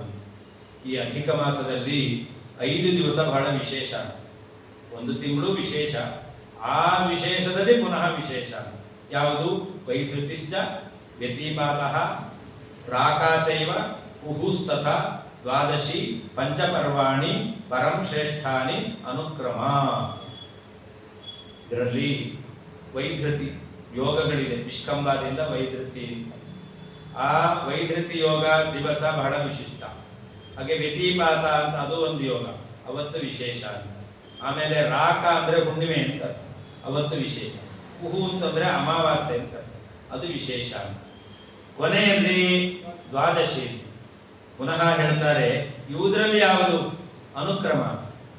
ವೈದ್ಯತೆಗಿಂತ ವ್ಯತಿಪಾತ, ವ್ಯತಿಪಾತಕ್ಕಿಂತ ಹುಣ್ಣಿಮೆ, ಹುಣ್ಣಿಮೆಗಿಂತ ಅಮಾವಾಸ್ಯೆ, ಅಮಾವಾಸ್ಯೆಗಿಂತ ದ್ವಾದಶಿ. ಇದು ಬಹಳ ವಿಶೇಷವಾಗಿರ್ತಕ್ಕಂಥದ್ದು ಈ ಪುರುಷೋತ್ತಮ ಮಾಸದಲ್ಲಿ. ಉಪವಾಸಕ್ಕೆ ಬಹಳ ಮಹತ್ವ ಇದೆಯಂತೆ. ಉಳಿದದ್ದನ್ನೆಲ್ಲ ಮಾಡಬೇಕಾದ್ರೆ ಹಣ ಖರ್ಚಾಗುತ್ತೆ. ಹಾಗಾದ್ರೆ ಹಣ ಉಳಿಸುವಂತಹ ವ್ರತ ಅಧಿಕ ಮಾಸದ ವ್ರತ ಅಂತ ಹೇಳ್ತಾರೆ. ಅದು ಹೇಗೆ? 32 ಗತೈರ್ಮಾಸೈಃ ದಿನೈಃ ಷೋಡಶಭಿಸ್ತಥಾ ಘಟಿಕಾನಾಂ ಚತುಷ್ಕೇನ ಪತತ್ಯಧಿಕ ಮಾಸಕಃ. 32 ತಿಂಗಳು 16 ದಿನ 4 ಘಳಿಗೆ. ನಾನು 3 ಘಳಿಗೆ ಅಂತ ಹೇಳಿದೆ, 4 ಘಳಿಗೆ. 4 ಘಳಿಗೆ ಕಳೆದಾಗ ಈ ಅಧಿಕ ಮಾಸ ಎಂತಕ್ಕಂಥದ್ದು ಬರುತ್ತೆ. ಅದನ್ನು ಹೇಳ್ತಾರೆ ಪಂಚಮೇ ವರ್ಷೆ 2 ಮಾಸೌ ಅಧಿಮಾಸಕೌ. 5 ವರ್ಷಕ್ಕೆ 2 ಅಧಿಕ ಮಾಸ ಎಂತಕ್ಕಂಥದ್ದು ಬರುತ್ತೆ. ಹೀಗೆ ಈ ಅಧಿಕ ಮಾಸದಲ್ಲಿ ಏಕಮಪ್ಯುಪವಾಸಂ ಯಃ ಕರೋತ್ಯಸ್ಮಿನ್ ತಪೋನಿಧೆ ಅಸೌ ಅನಂತ ಪಾಪಾನಿ ಭಸ್ಮೀಕೃತ್ಯ ದ್ವಿಜೋತ್ತಮ. ಈ ಅಧಿಕ ಮಾಸದಲ್ಲಿ 30 ದಿನಗಳಲ್ಲಿ 1 ದಿವಸ ಆದರೂ ಉಪವಾಸ ಮಾಡಬೇಕಂತ. ಏಕಾದಶಿ ಮಾಡ್ತೇವಲ್ಲ, ಏಕಾದಶಿ ಬಿಟ್ಟು ಏಕಾದಶಿ ಮಾಡೋದು ಇದ್ದೇ ಇದೆ. ಅದಲ್ಲದೇನೆ ಇನ್ನೊಂದು ದಿವಸ ಪ್ರತ್ಯೇಕವಾಗಿ ಉಪವಾಸವನ್ನು ಮಾಡಬೇಕಂತ. ಯಾವ್ಯಾವ ವ್ರತವನ್ನು ಮಾಡಬಹುದು?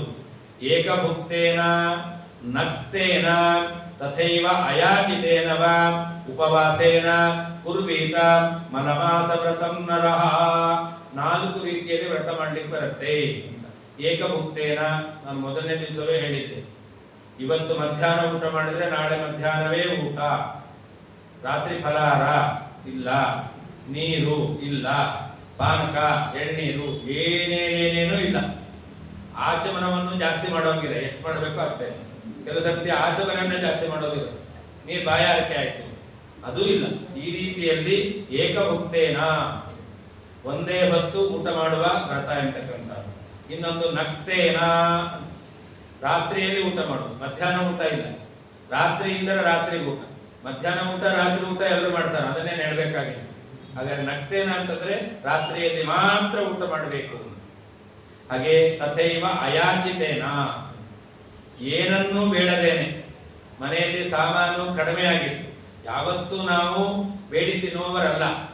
ಸಾಮಾನಿಲ್ಲ ಅಂತ ಪಕ್ಕದ ಮನೆಯಲ್ಲಿ ಕೇಳಿ ತಗೊಳ್ತೇವೆ ಅಂತಂದ್ರೆ ಅದನ್ನು ಮಾಡಬಾರ್ದು. ಅಥವಾ ಸಂಬಳ ಬರಲಿಲ್ಲ, ಮುಂದಿನ ತಿಂಗಳು ಸಂಬಳ ಬಂದ ಮೇಲೆ ನಾನು ಖರೀದಿ ಮಾಡಿಕೊಡ್ತೇನೆ ಅಂತ ಸಾಮಾನನ್ನು ನಾವು ತೆಗೆದುಕೊಳ್ಳಬಾರದು. ಅಯಾಚಿತೇನ, ಮನೆಯಲ್ಲಿ ಏನಿದೆಯೋ ಅದರಿಂದಲೇನೆ ಜೀವನವನ್ನು ನಡೆಸಬೇಕು. ಈ 1 ತಿಂಗಳು ಕಾಲ ಕಳೆಯಬೇಕು.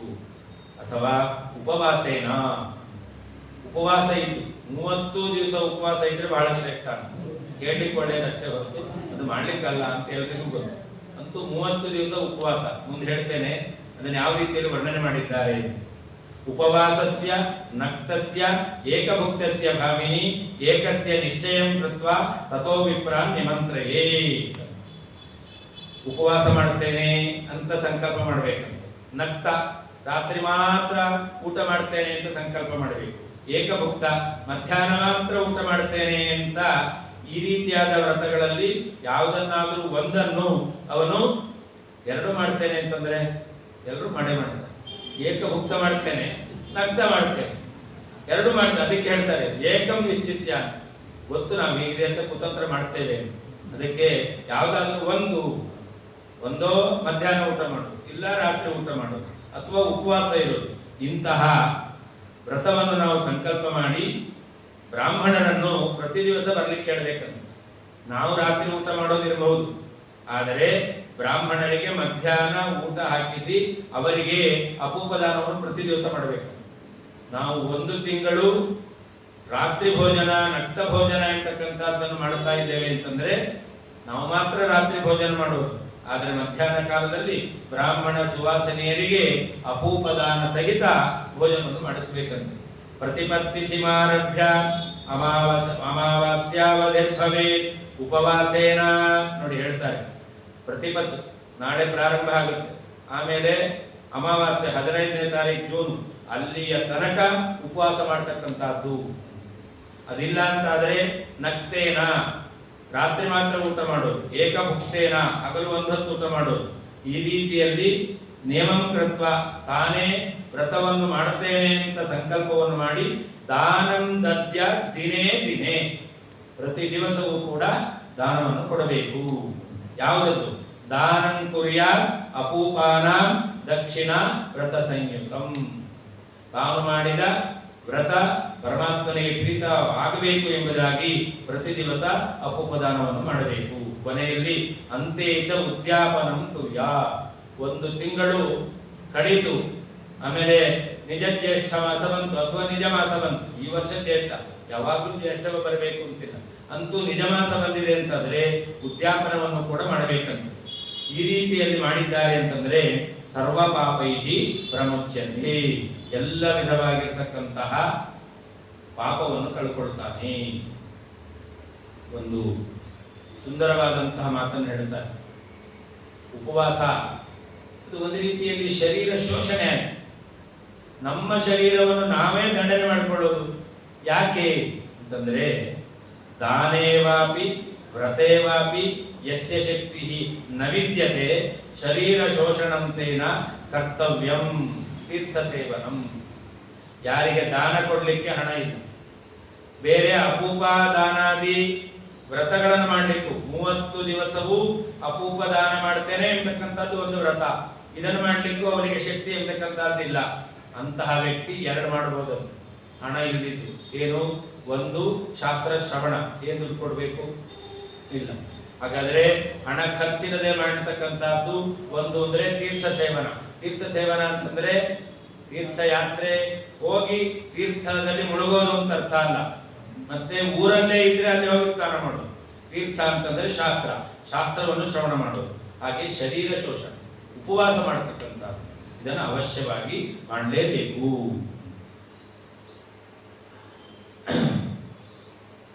ಪೂರ್ವಾಹ್ಣೆ ಭುಂಜತೆ ದೇವಾಃ. ನಕ್ತ ರಾತ್ರಿಯಲ್ಲಿ ಭೋಜನದ ವಿಶೇಷ ಏನು ಅಂತ ಹೇಳ್ತಾರೆ.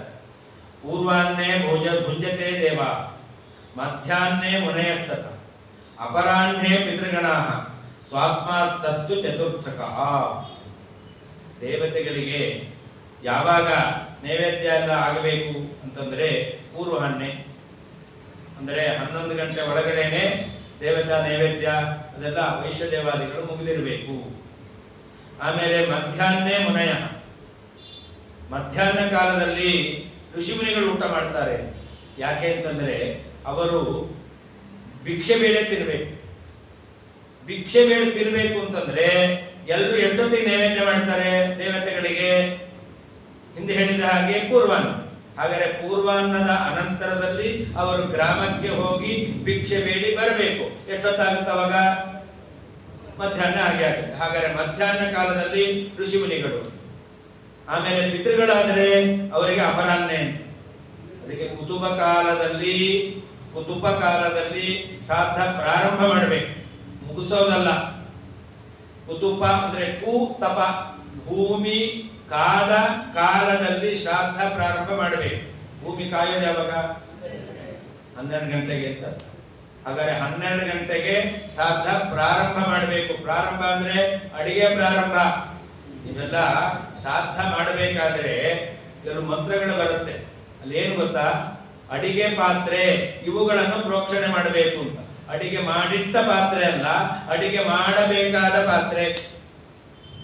ನಮಗೆ ಈ ಮಂತ್ರಗಳ ಅರ್ಥ ಆಗಲ್ಲ, ಆದ್ರಿಂದ ಅಲ್ಲಿ ಏನ್ ಹೇಳ್ತಾರೆ ಅಂತ ಗೊತ್ತಿಲ್ಲ, ಅವ್ರು ಹೇಳ್ಕೊಂಡು ಹೋಗ್ತಿರ್ತಾರೆ. ಆದ್ರೆ ಅಲ್ಲಿರೋದು ಯಾವ್ಯಾವ ಶ್ರಾದ್ದಕ್ಕೆ ಅಡಿಗೆಗೆ ಉಪಯೋಗಿಸ್ತಕ್ಕಂತಹ ಪಾತ್ರೆಗಳಿದೆಯೋ ಅದನ್ನು ಶುದ್ಧ ಮಾಡಿ. ಯಾವಾಗ? ಶ್ರಾದ್ದ ಪ್ರಾರಂಭ ಆದ್ಮೇಲೆ. ಅದಕ್ಕೆ ಹಿಂದೆಲ್ಲ ಹೇಳ್ತಿದ್ರು ಅವತ್ತೇ ಹುಟ್ಟಿ ಅವತ್ತೇ ಬೆಳಿಬೇಕು. ನಮ್ಗೆ ಅರ್ಥ ಆಗ್ತಿರ್ಲಿಲ್ಲ ಏನು ಅವತ್ತೇ ಹುಟ್ಟಿ ಅವತ್ತೇ ಬೆಳೆಯೋದು ಅಂದ್ರೆ. ಶ್ರಾದ್ದಕ್ಕೆ ಹಿಂದಿನ ದಿವಸ ಏನು ಮಾಡಿಟ್ಕೊಳ್ಬಾರ್ದು, ಅವತ್ತೇ ಎಲ್ಲ ತರಕಾರಿ ತರೋದ್ರಿಂದ ಎಲ್ಲವೂ ಅವತ್ತೇ ಆದರೆ ಪಿತೃಗಳಿಗೆ ಬಹಳ ವಿಶೇಷ. ನಾವೆಲ್ಲ ಇವತ್ತು ಫ್ರೆಶ್ ಅಂತೇವಲ್ಲ, ಹಾಗೆ ಪಿತೃಗಳಿಗೆ ಅಷ್ಟು ಫ್ರೆಶ್ ಆಗಿರ್ಬೇಕು, ಅವತ್ತೇ ಮಾಡಿದ್ದಾಗಬೇಕು. ಹೀಗೆ ಅಪರಾಹ್ನ ಕಾಲದಲ್ಲಿ ಪಿತೃಗಳಿಗೆ ಆಹಾರ ಎಂತಕ್ಕಂಥದ್ದು ಸ್ವಾತ್ಮಾರ್ಥೆ ತು ಚತುರ್ಥಕ, ಕೊನೆಯದು ಯಾವುದು? ರಾತ್ರಿ ಎಂತಕ್ಕಂಥದ್ದು ತನಗೆ ಅಂತ, ತಾನು ತನ್ನ ಒಳಿತಿಗೋಸ್ಕರ ಆ ದೇಹದಲ್ಲಿ ಶಕ್ತಿ ಅಥವಾ ಧರ್ಮ ಕಾರ್ಯಕ್ಕೋಸ್ಕರ ಊಟವನ್ನು ಮಾಡ್ತಾನೆ ಅಂತಂದ್ರೆ ಅದು ರಾತ್ರಿಯಲ್ಲಿ ಮಾಡಬೇಕು ಅಂತ ಶಾಸ್ತ್ರ ಹೇಳ್ತಾ ಇದೆ. ಇನ್ನ ಇವತ್ತಿನ ಕಾಲದಲ್ಲಿ ಟೈಮ್ ಮೀರಿ ಮಾಡ್ತಾರೆ. ಇವತ್ತಿನ ಕಾಲದಲ್ಲಿ ಹೊರಗಿನ IT BT ಬಂದಿರೋದ್ರಿಂದ ಅವರಿಗೆ ಹಗಲು ರಾತ್ರಿ, ರಾತ್ರಿ ಹಗಲು, ಅವರದ್ದು ದಿನ ಲೆಕ್ಕ ಉಳಿದವರ ದಿನ ಲೆಕ್ಕದಂತೆ ಅಲ್ಲವೇ ಅಲ್ಲ, ವಿಚಿತ್ರವಾಗಿರ್ತಕ್ಕಂಥ. ಅದಕ್ಕೆ ಹೇಳ್ತಾರೆ ಸರ್ವಮೇಲಾಂ ಅತಿಕ್ರಮ್ಯ ಎಷ್ಟು ಭುಂಕ್ತೆ ನರಾಧಿಪ ಬ್ರಹ್ಮಹತ್ಯಾದಿ ಪಾಪಾನಿ ನಾಶಂ ಯಾಂತಿ ನ ಸಂಶಯ. ವೇದ ಸಮಯವನ್ನು ಅವನು ಮೀರಿ ಊಟ ಮಾಡಿದ್ದಾನೆ ಅಂತಂದ್ರೆ ಬ್ರಹ್ಮಹತ್ಯಾದಿ ಪಾಪಾನಿ ನಾಶಂ ಯಾಂತಿ, ಅವನ ಪಾಪಗಳು ನಾಶ ಆಗೋದಿಲ್ಲ. ಎಲ್ಲ ಪಾಪಗಳು ಕೂಡ ಅವನಿಗೆ ಅಂಟ್ಕೊಳ್ಳುತ್ತೆ. ಹಾಗಾದರೆ ಕಾಲ ಮೀರಿ ಊಟ ಮಾಡಬಾರದು. ನೋಡಿ, ಕೃಷ್ಣಾಷ್ಟಮಿ ಅವತ್ತು ದೇವರಿಗೆ ಬಗೆ ಬಗೆಯಾದಂತಹ ಎಲ್ಲ ಮಾಡಿಟ್ಟಿರ್ತೇವೆ. ಆದರೆ ಅವತ್ತು ದೇವರಿಗೆ ಸಮರ್ಪಣೆ, ನಮಗೆ ದೃಷ್ಟಿಯೈವ ಸ್ವೀಕರೋಮ್ಯ. ನಾವು ಬರೀ ನೋಟದಿಂದ ಅಷ್ಟೇ ಸ್ವೀಕಾರ ಮಾಡೋದು, ಅವತ್ತೆನ್ಲಿಕ್ಕಿಲ್ಲ. ಯಾಕೆ? ಮುಖ್ಯ ಪ್ರಾಣದೇವರಿಗೂ ಸಮರ್ಪಣೆ ಇಲ್ಲ, ಆದ್ರಿಂದ ನಮಗಿಲ್ಲ. ರಾತ್ರಿ ಅದು ಮಹಾನಿಶಿ ಅಂತ ಕರೀತಾರೆ. ಮಹಾನಿಶಿ ಆದ್ರಿಂದಾಗಿ ಅಲ್ಲಿ ನಮಗೆ ಆಹಾರ ಸ್ವೀಕಾರ ಮಾಡಲಿಕ್ಕಿಲ್ಲ. ಆದರೆ ಆ ಕಾಲದಲ್ಲಿ ನಾವು ಆಹಾರ ತಿಂತೇವೆ ಅಂತಂದ್ರೆ ರಾತ್ರಿಯಲ್ಲಿ ತಿನ್ನೋರು ಯಾರು? ನಿಶಾಚರರು. ನಿಶಾಚರರು ಯಾರನ್ನು ತಿಂತಾರೆ? ಮನುಷ್ಯರನ್ನೇ ತಿನ್ನೋರು. ಮನುಷ್ಯರು ಅಂತಂದ್ರೆ ಬ್ರಾಹ್ಮಣ ಹೌದೋ ಅಲ್ಲೋ ಅಂತ ಏನಾದ್ರು ಯೋಚನೆ ಮಾಡ್ತಾರ ಅವರು? ಇಲ್ಲ. ಹಾಗಾದರೆ ಅವರು ಬ್ರಹ್ಮಹತ್ಯಾದಿ ಪಾಪವನ್ನು ಮಾಡುವವರು. ಹಾಗೆ ಯಾರು ಕಾಲ ಮೀರಿ ತಿಂತಾರೋ ಅವರು ಕೂಡ ಬ್ರಹ್ಮಹತ್ಯಾದಿ ಪಾಪ ಭಾಗಿಗಳಾಗ್ತಾರೆ.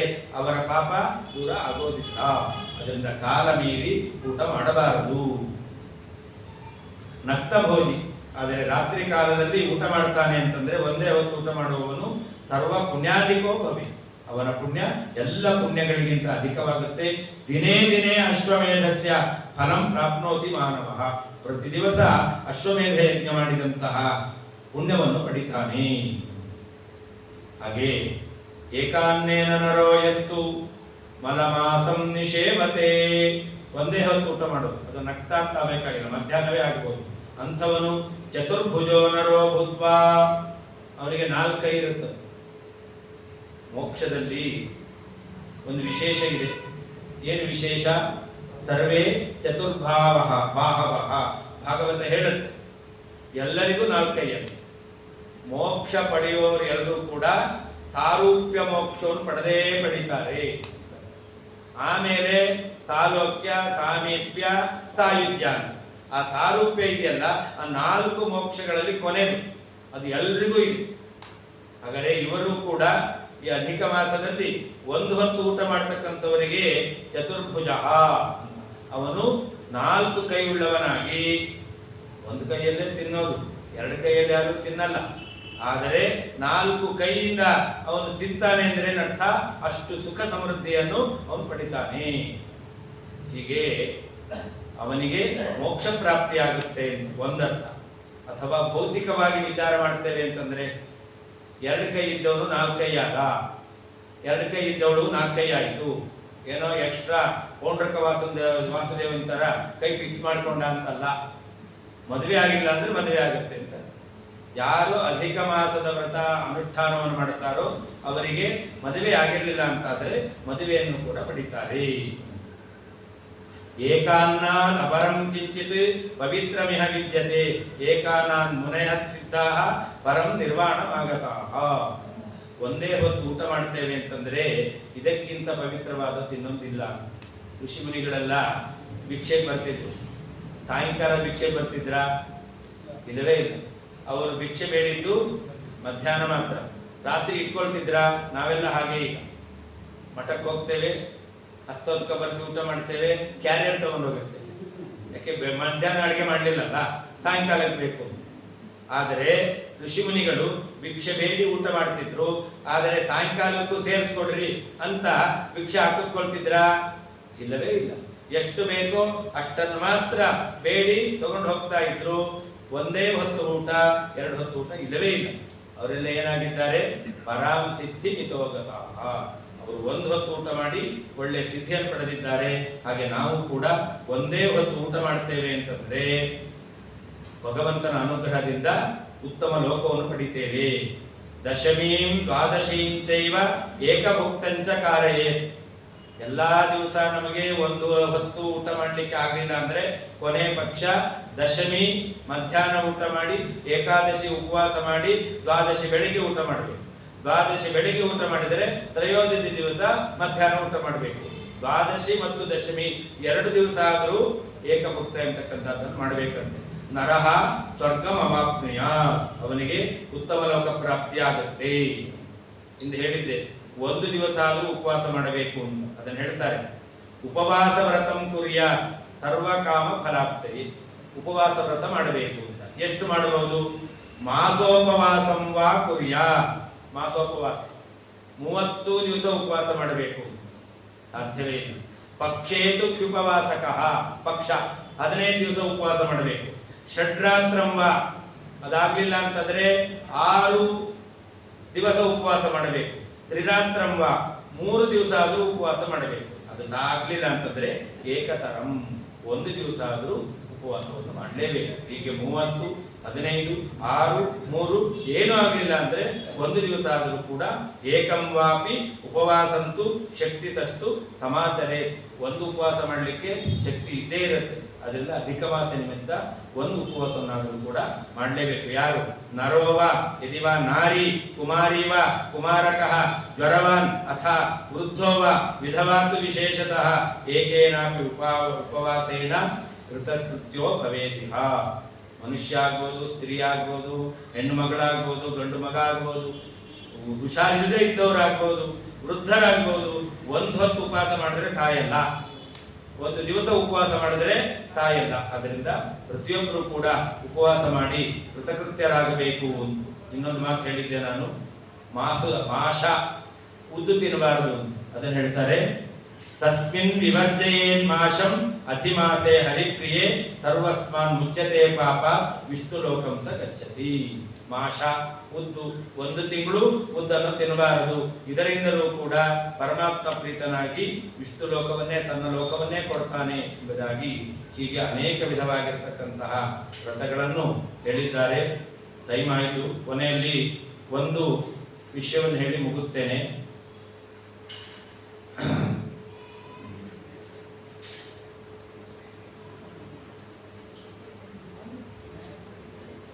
ಯಾವ್ಯಾವ ದಾನ ಮಾಡಿದರೆ ಏನೇನು ಫಲ ಬರುತ್ತೆ ಎಂದು. ಸುವರ್ಣ ದಾನವನ್ನು ಮಾಡಿದರೆ ದಾರಿದ್ರ್ಯ ನಾಶ, ಗೋದಾನ ಮಾಡಿದರೆ ಬ್ರಹ್ಮಲೋಕ ಪ್ರಾಪ್ತಿ, ಬೆಳ್ಳಿ ದಾನವನ್ನು ಮಾಡಿದರೆ ಪಿತೃಗಳಿಗೆ ತೃಪ್ತಿ, ತಾಮ್ರ ಪಾತ್ರ ದಾನ ಮಾಡಿದರೆ ಸರ್ವ ಅಭೀಷ್ಟ ಸಿದ್ಧಿ, ರತ್ನವನ್ನು ದಾನ ಮಾಡಿದರೆ ರಾಜಯೋಗ, ಮುತ್ತುಗಳ ದಾನವನ್ನು ಮಾಡಿದರೆ ಮೋಕ್ಷ ಪ್ರಾಪ್ತಿ, ವಸ್ತ್ರದಾನ ಚಂದ್ರಲೋಕ ಪ್ರಾಪ್ತಿ, ಶಾಲು ದಾನ ಮಾಡಿದರೆ ಪಾಪ ಪರಿಹಾರ, ರೇಷ್ಮೆ ವಸ್ತ್ರ ದಾನ ಮಾಡಿದರೆ ಭಯ ಪರಿಹಾರ, ಧಾನ್ಯ ದಾನ ಮಾಡಿದರೆ ಸರ್ವಾರ್ಥ ಸಿದ್ಧಿ, ಪಾದರಕ್ಷೆಗಳ ದಾನ ಮಾಡಿದರೆ ಸುಖಕರ ಲೋಕ ಪ್ರಯಾಣ, ಉತ್ತಮ ಲೋಕಗಳಿಗೆ ಹೋಗಬೇಕಾದ್ರೆ ಸುಖವಾಗಿ ಹೋಗ್ತಾನೆ. ಹಾಗೆ ರಾತ್ರಿ ಭೋಜನ ವ್ರತ ಅಂತ ಹಿಂದೆ ಹೇಳಿದ್ದು, ಬ್ರಾಹ್ಮಣರಿಗೆ ಭೋಜನ ಮಾಡಿಸ್ಬೇಕು. ಅಯಾಚಿತ ವ್ರತ, ಏನೂ ಬೇಡದೆ ನಾವು 1 ತಿಂಗಳು ಈ ವ್ರತವನ್ನು ಮಾಡಿದ್ದೇವೆ ಅಂದರೆ ಸುವರ್ಣ ದಾನ ಮಾಡಬೇಕು. ಅಮಾವಾಸ್ಯೆಯವರೆಗೆ ಮಾಸೋಪವಾಸ ಮಾಡಿದರೆ ಗೋದಾನ ಮಾಡಬೇಕು. ನೆಲ್ಲಿಕಾಯಿ ಸ್ನಾನ ಮಾಡ್ತೇವೆ ಅಂತಂದ್ರೆ ದಧಿ ಅಥವಾ ಕ್ಷೀರ ದಾನ ಮಾಡಬೇಕು. ಫಲಾಹಾರ ವ್ರತ 30 ದಿವಸ ಫಲಹಾರ ಮಾಡೋದು, ಫಲದಾನ ಮಾಡಬೇಕು. ತೈಲ ತ್ಯಾಗ, ಎಣ್ಣೆನೇ ತಿನ್ನಲ್ಲ ಅಂತ ಘೃತದಾನ ಮಾಡಬೇಕು. ಘೃತ ತ್ಯಾಗ, ಅದ ತುಪ್ಪ ತಿನ್ನಲ್ಲ ಅಂತ ಅದು ಕ್ಷೀರದಾನ ಮಾಡಬೇಕು. ಧಾನ್ಯ ತ್ಯಾಗ, ಯಾವ ಬೇಳೆಗಳನ್ನು ತಿನ್ನೋದಿಲ್ಲ ಅಂತಾದ್ರೆ ಗೋಧಿ ಮತ್ತು ಅಕ್ಕಿ ದಾನ ಮಾಡಬೇಕು.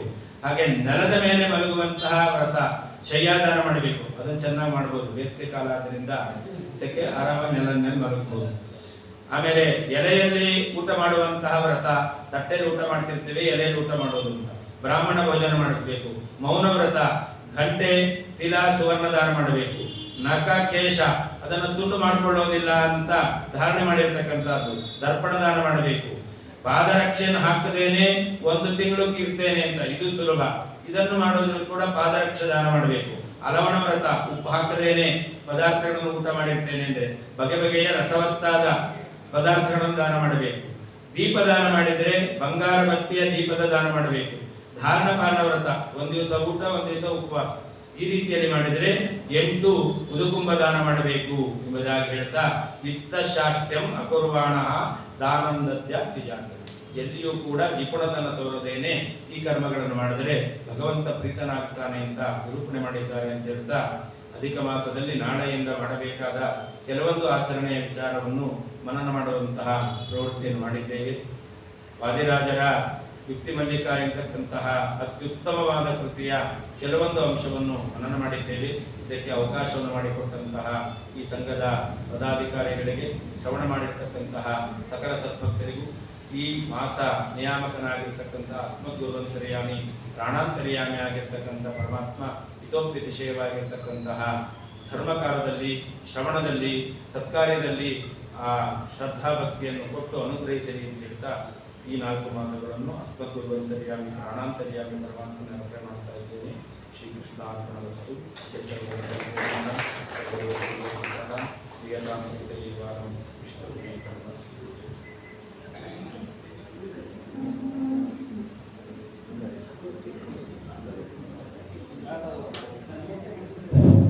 ಪಿತೃ ಕಾರ್ಯ ಬಂದರೆ 2 ತಿಂಗಳು ಮಾಡಲೇಬೇಕು. ಈ ತಿಂಗಳಿನಲ್ಲಿ